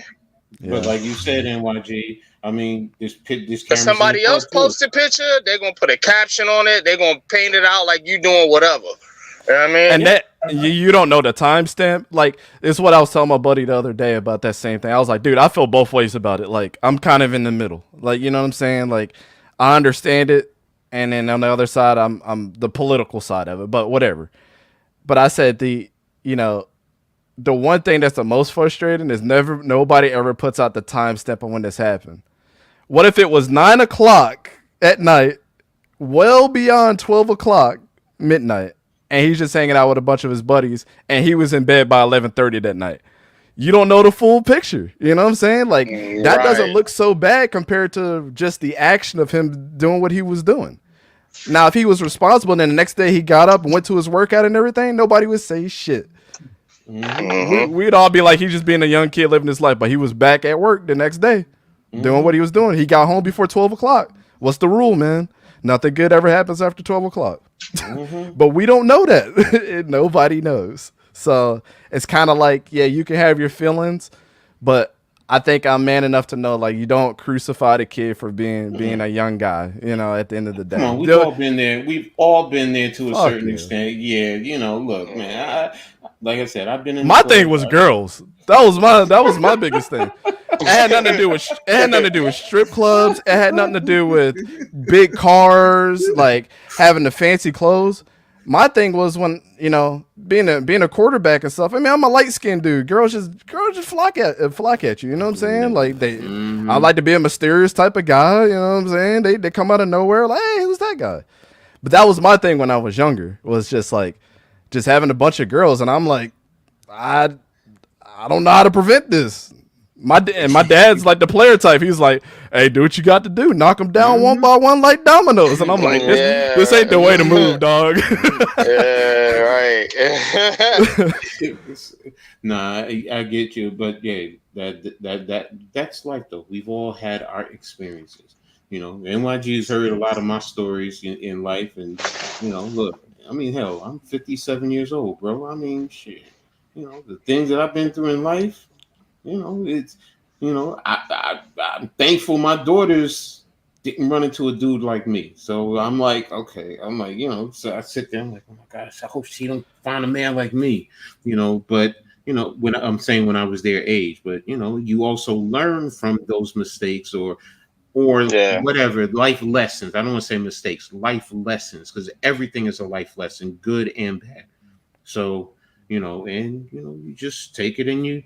And if we now the thing that we have to do though is we have to pay it back.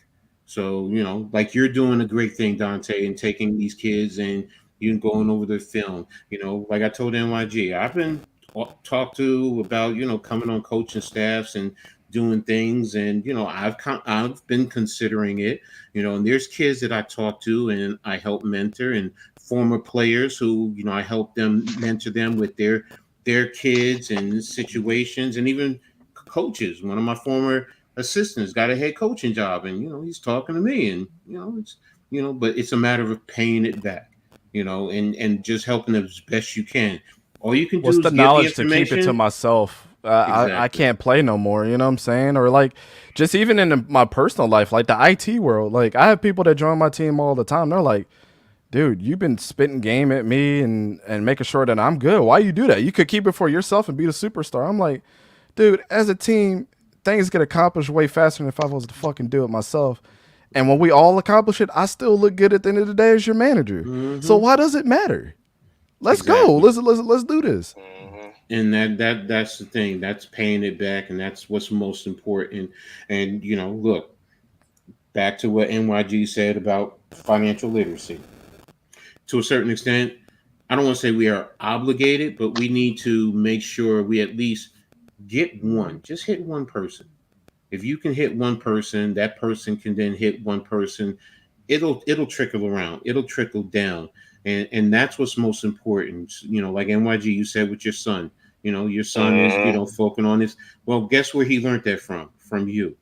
Of course. I'm in his ear every day about that shit. There it is. So, and that's the thing, because like you said, there are kids who are going to these programs who have families who got their hands out. Well, we gotta, as best we can, without overstepping certain boundaries. But yeah, you just want to say, look, you've got any questions, boom, boom, boom. These are the people here that can help you. If you have any financial questions, if you want to ask me questions, I can put you in the right position so you can be successful in the long run. And that's the other thing too. The use of words are paramount. NYG will tell you. What do I always say? I'm taking the word you say and I'm using it back against you. Yeah. Coach is real big on words. I'm the kids, opposite. That's where we battle at. I'm like, I didn't really meant to say that. He's like, but you said. But no, see, here's the thing. I did say that, but I didn't mean that. And that's the thing. But see, here's the thing, though. I worked in corporate America and I worked in a call center.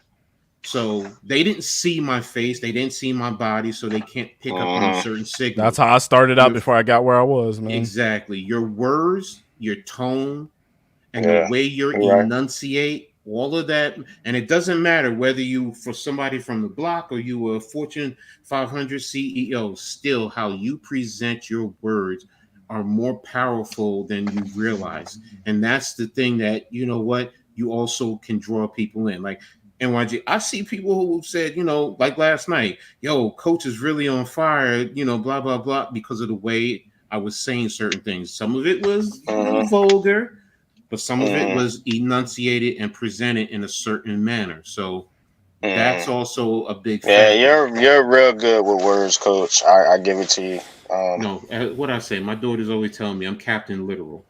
I'm Captain Literal. There's a strength in that. You know what I'm saying? Everybody has strengths. You know what I mean? Like I always say, and we all have to be able to use each other's strengths to help each other.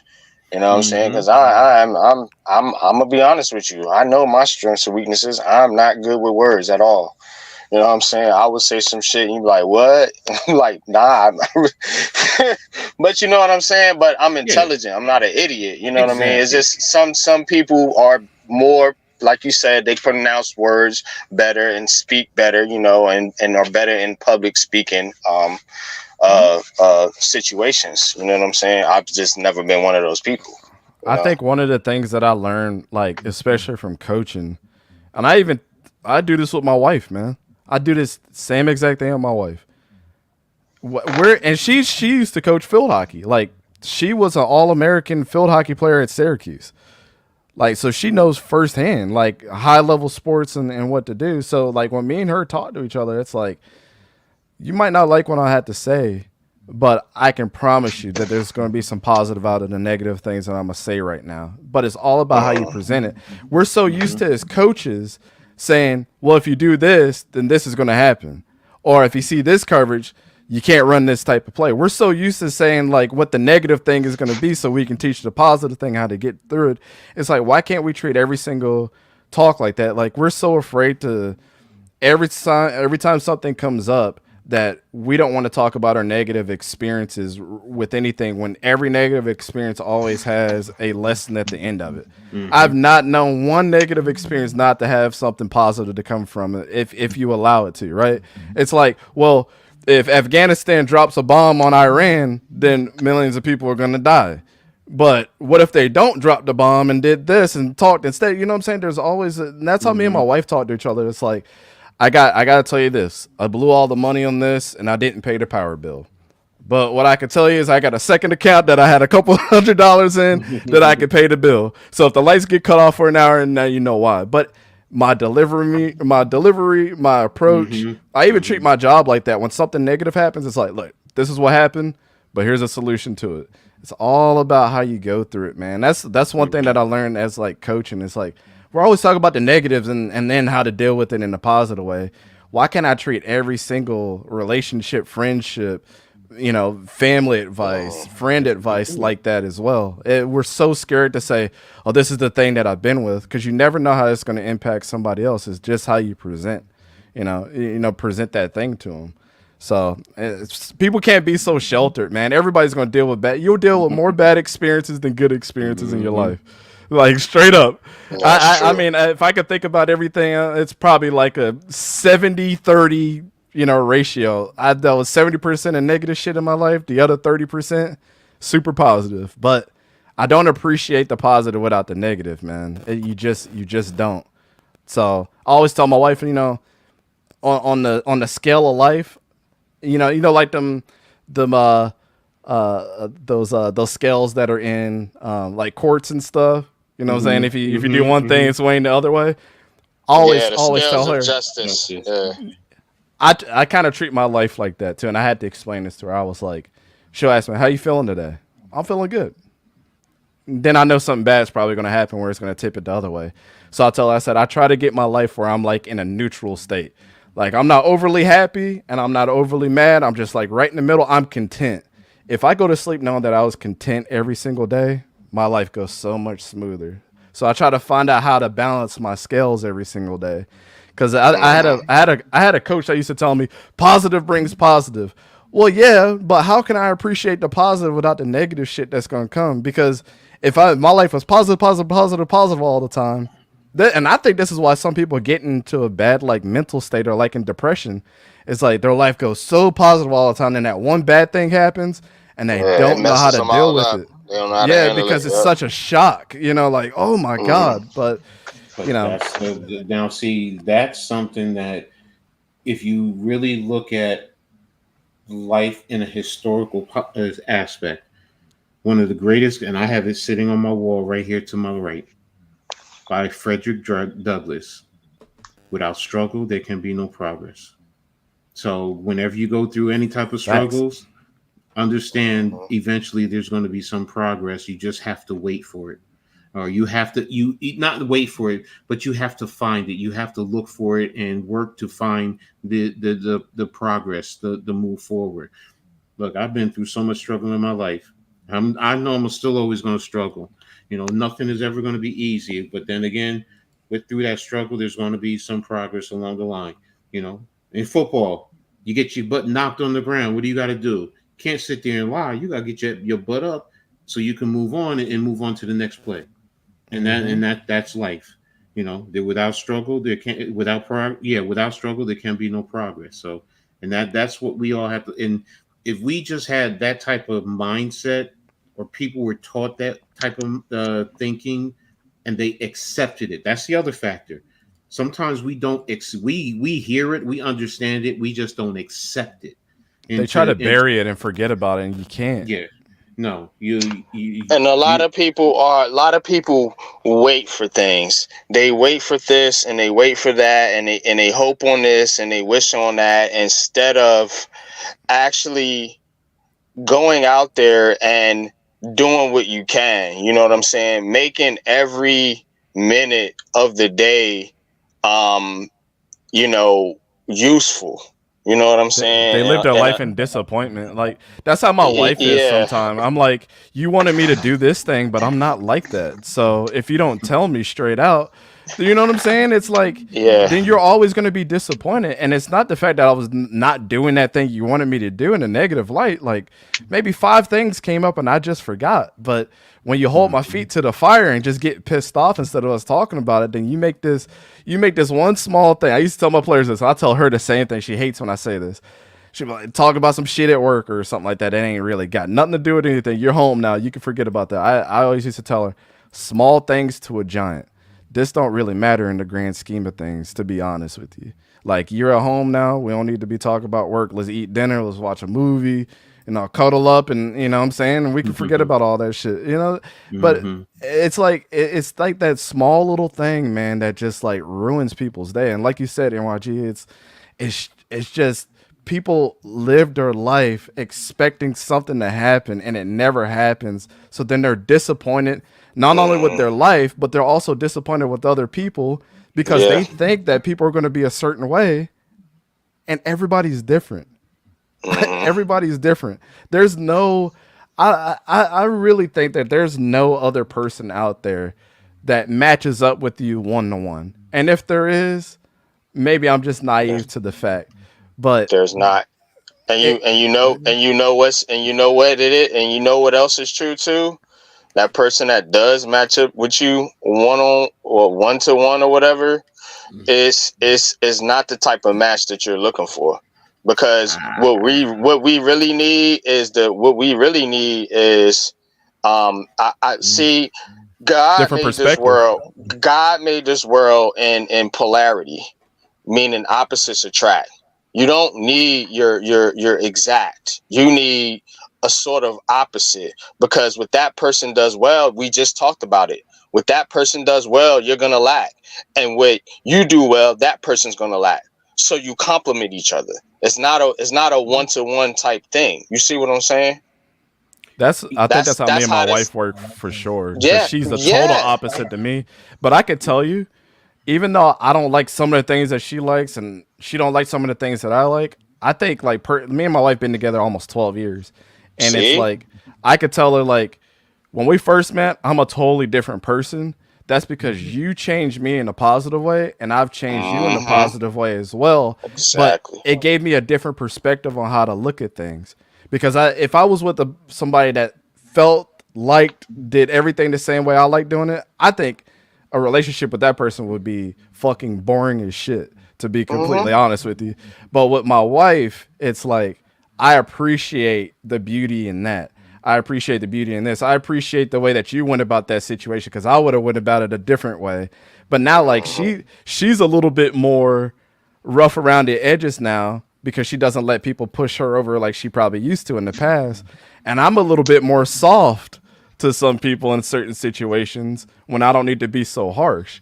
So I always tell her that. I'm like, you softened me up and I made you a little bit more hardcore, but that's how life is. It's like you need to have those both sides of you, because, you know, like the polarity thing, man, you got to know how to deal with the hard ass person. You got to meet their energy sometime to let them know that, you know what I'm saying? I'm not a pushover. But on the other side of that, the soft side is like having empathy and compassion, like the Kyrie Jackson thing the other day, man. Some people handle that situation totally the opposite way.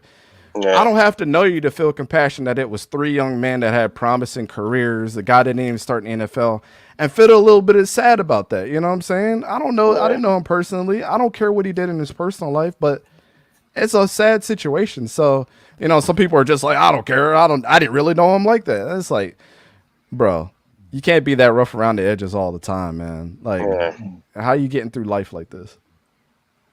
You guys are so right in a lot of the things that you said, in terms of the opposites, you know, because, you know, the love of my life, the mother of my children, who I say is my first wife, who saved my life.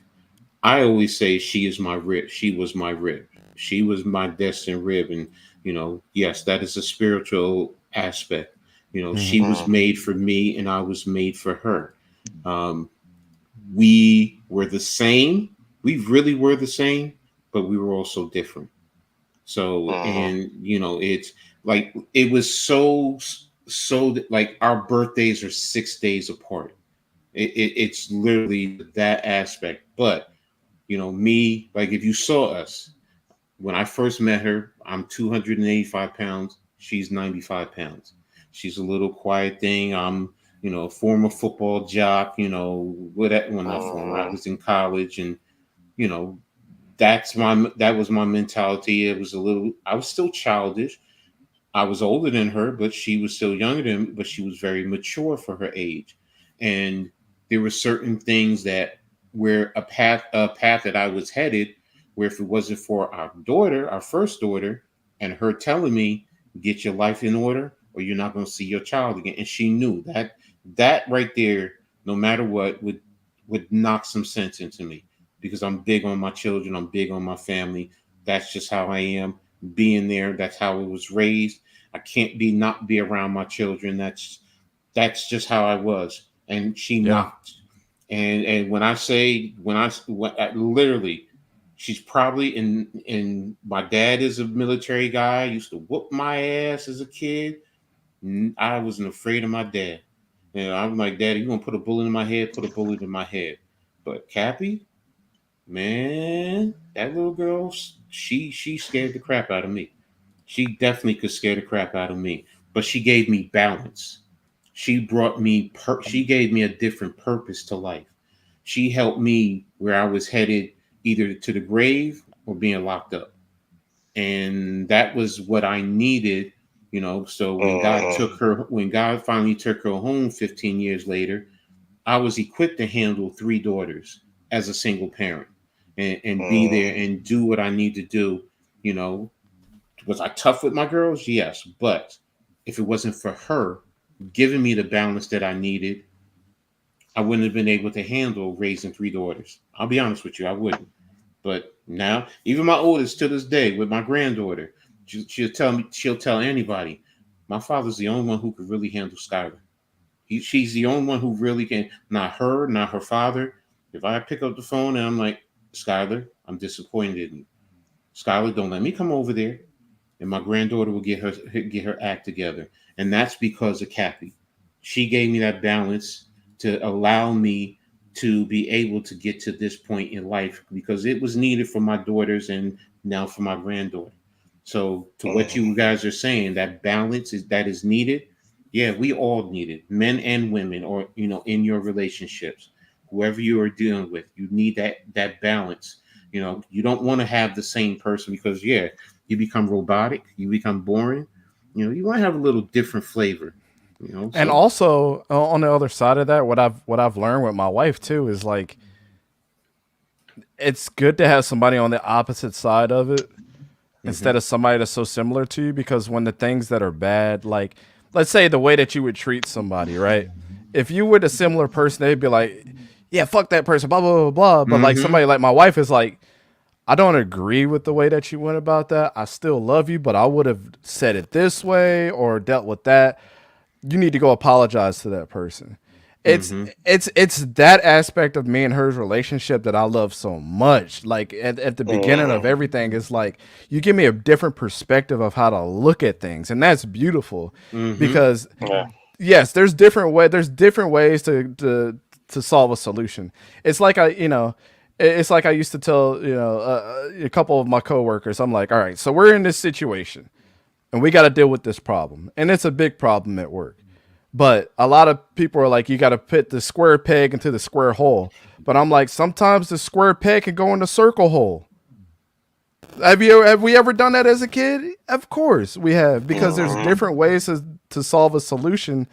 As long as the problem gets solved, we all are winners, no matter how we got there. But it's the different thinking outside the box of how we got to that solution when the square hole is not there for the square peg. That, you know what I'm saying? So that's how me and my wife's relationship is too. Is like, we're constantly trying to find the circle hole to put the square peg in, because the circle, the square hole ain't there right now. And that's beautiful. I mean, I always encourage, like, when people are in their same relationship with, in a relationship with somebody, when somebody changes, I mean, you got to deal with, the fact that I can deal with this change or I can't deal with that change. But is it that really big of a deal where you got to stop loving that person because they've grown up a little bit or changed their perspective on something and things like that? I think the people that are grown enough to realize that people change and I can deal with this change and it's okay, and we can still love each other because of it. Those are the best relationships to get into. That's a great partnership. But the people that are like, oh, she changed too much for me. She used to put the whites in with the whites in the washing machine. Now she puts all the colors in. Like, oh shit. Okay, well, if that's a deal breaker for you, bro, then that's some small shit that you could deal with. But okay, Think about this too. Like when you have two of the same people, and then you do have a problem, y'all going to compound the problem, because y'all both going to be, you know what I'm saying? Like you said, if it's a situation where y'all probably need to calm down, but both of y'all want to fight, you know what I'm saying? So it's going to make it a situation now, you know what I'm saying? Because you're too much alike. But if you got that person that's like, nah, I'm just going to walk away, you need to come with me. Okay, cool. Yeah, you know what? Let me just go ahead. You know what I'm saying? So now that is a better situation, but that's what makes couples work. You know what I mean? You got to have a partner that's not with the mob mentality, like you said. Like you got that mob mentality, everybody jumping in regardless of whatever the consequence is. They see it from one side, but you got to have somebody that's reasonable. Whether if that's you being reasonable for your wife, or if your wife being reasonable for you, making a look at it a certain different way. Bro, there's been a couple times that I should have beat the shit out of somebody, and my wife was like, no, you got to come over here and calm down.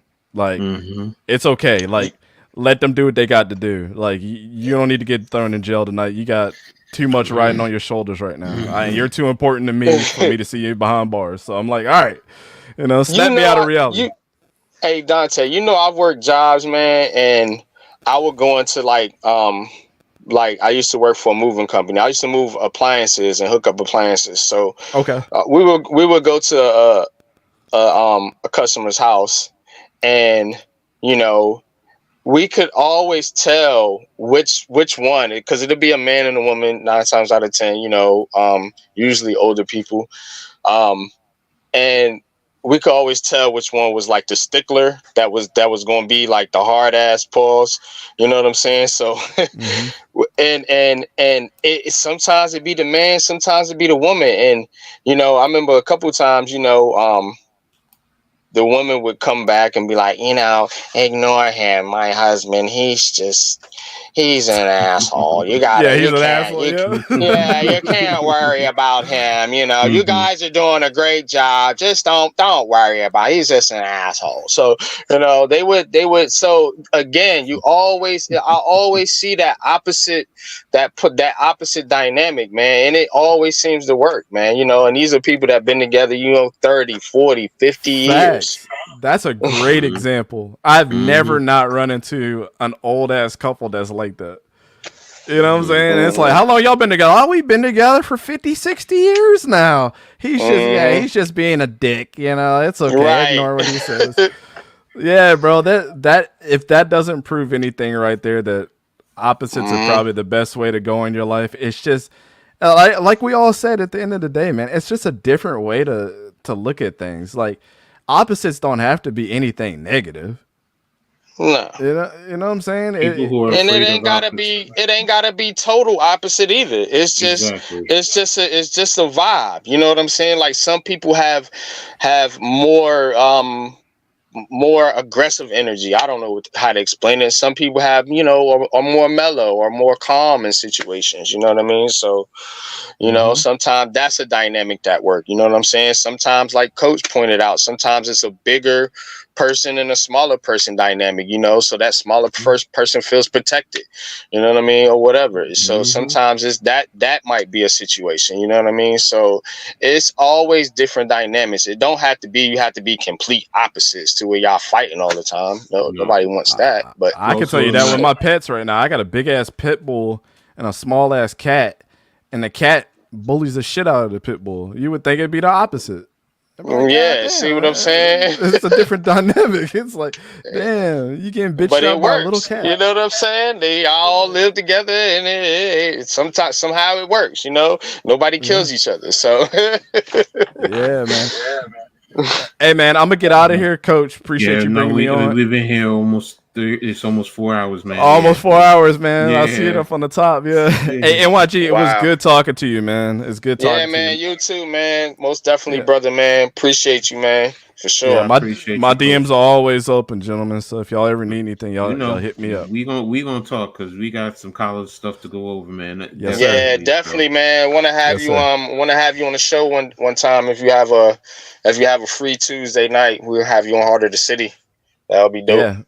Yeah, for sure. Yeah, just send me the invite, man. I'll be there. I rarely ever skip on an opportunity to collab with somebody, man. So Most Def, you're one of the best. Most So Def. that's why I appreciate you. That's dope, man. Yeah, we Great gotta combo. get out of here. Wells, I appreciate you. guys. And just one thing, Wells, that's Coach Dante. He's not Silverback. Silverback is one of my sponsors today. So, but Raft, I appreciate you being on here. Man Cave, for tapping in. Of course, NYG, my brother, as always. Coach Dante from East Coast Gridiron. Great conversation. I really appreciated this one today. Who else am I missing? Arku. Diggy, Leaf Diggy. I think I got everybody. Did I get everyone? Oh, Alex, Big Blue in the Bronx, and Daniel Berry, man. You guys were phenomenal. The 29 in the chat, 2930 in the chat. You guys have been phenomenal. I even forgot the normal routine. Hit the like button, subscribe, and hit the notification, and always share. Come back and rewatch this program, any segments of it, man. Really appreciate everyone. Your support is very humbling for me. So, to New Jersey Silverbacks, really appreciate your support. My brother Ox, Coach Ox, man, we go way back. Thank you for being here.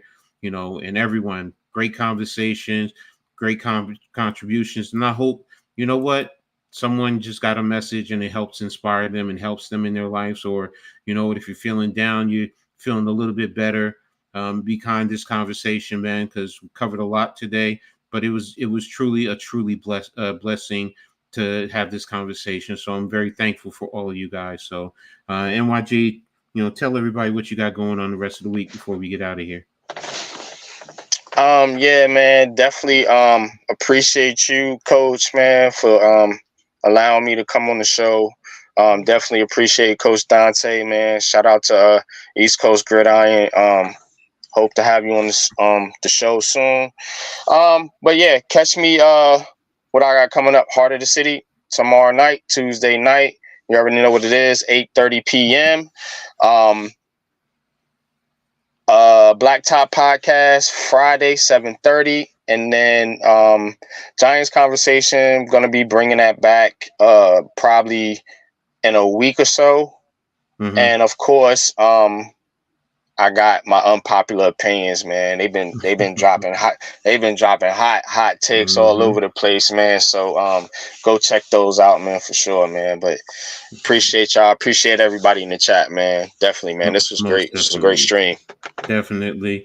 You know, again, some great conversation. You know, started out talking about the WNBA, you know, Angel Reese and Caitlin Clark, Rookie of the Year. Got over to Rutgers Athletic, my passion. Y'all, if you hear, you heard it in my voice. You know how I feel about Rutgers, you know. And then, of course, you know, everything else that we talk, you know, about life in every aspect of it. So great stream again, like I said. So with that being said, I'm gonna hit you with the commercial, and then we're gonna close it out, and we'll be out of here.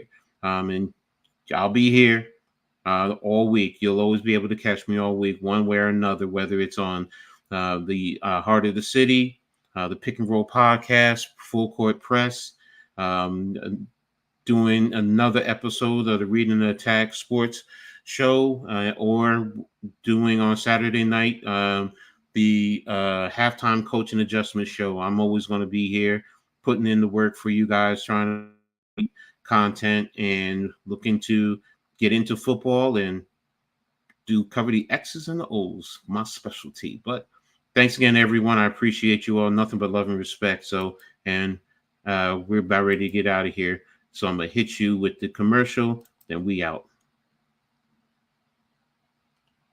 Check the team, we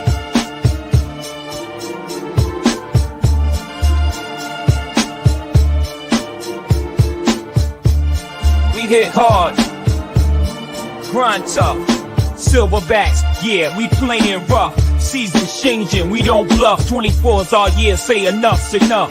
New Jersey reppin', we rise above. In that huddle, fighting is our love. Get down or lay down, push comes to shove. No fakes, no counterfeits, it's strength we show. Hustle on the field, opponents moving slow. See your fall, we coming up, yeah, you know. Silverbacks in the game, we still a show. New Jersey pride, let our colors glow. Get down or lay down, this is how we roll.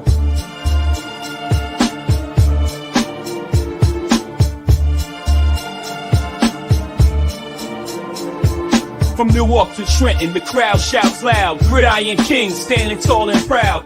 Training hard, every sweat drop counts. Blood, sweat, and tears, that what we about. Defensive lines a wall, offense storms like thunder. Silverbacks, baby, watch us break asunder. Eyes on the prize, Super Bowl ambition. Coach Ox got the vision, making no omissions. Each play we run sharp, no intermission. Taking over fields, every fan's addiction. Passionate, raw, stadium's our domain. Every snap, every throw, we bring the pain. From Patterson to Camden, we're chasing that fame. In 2024, you gon' remember our name.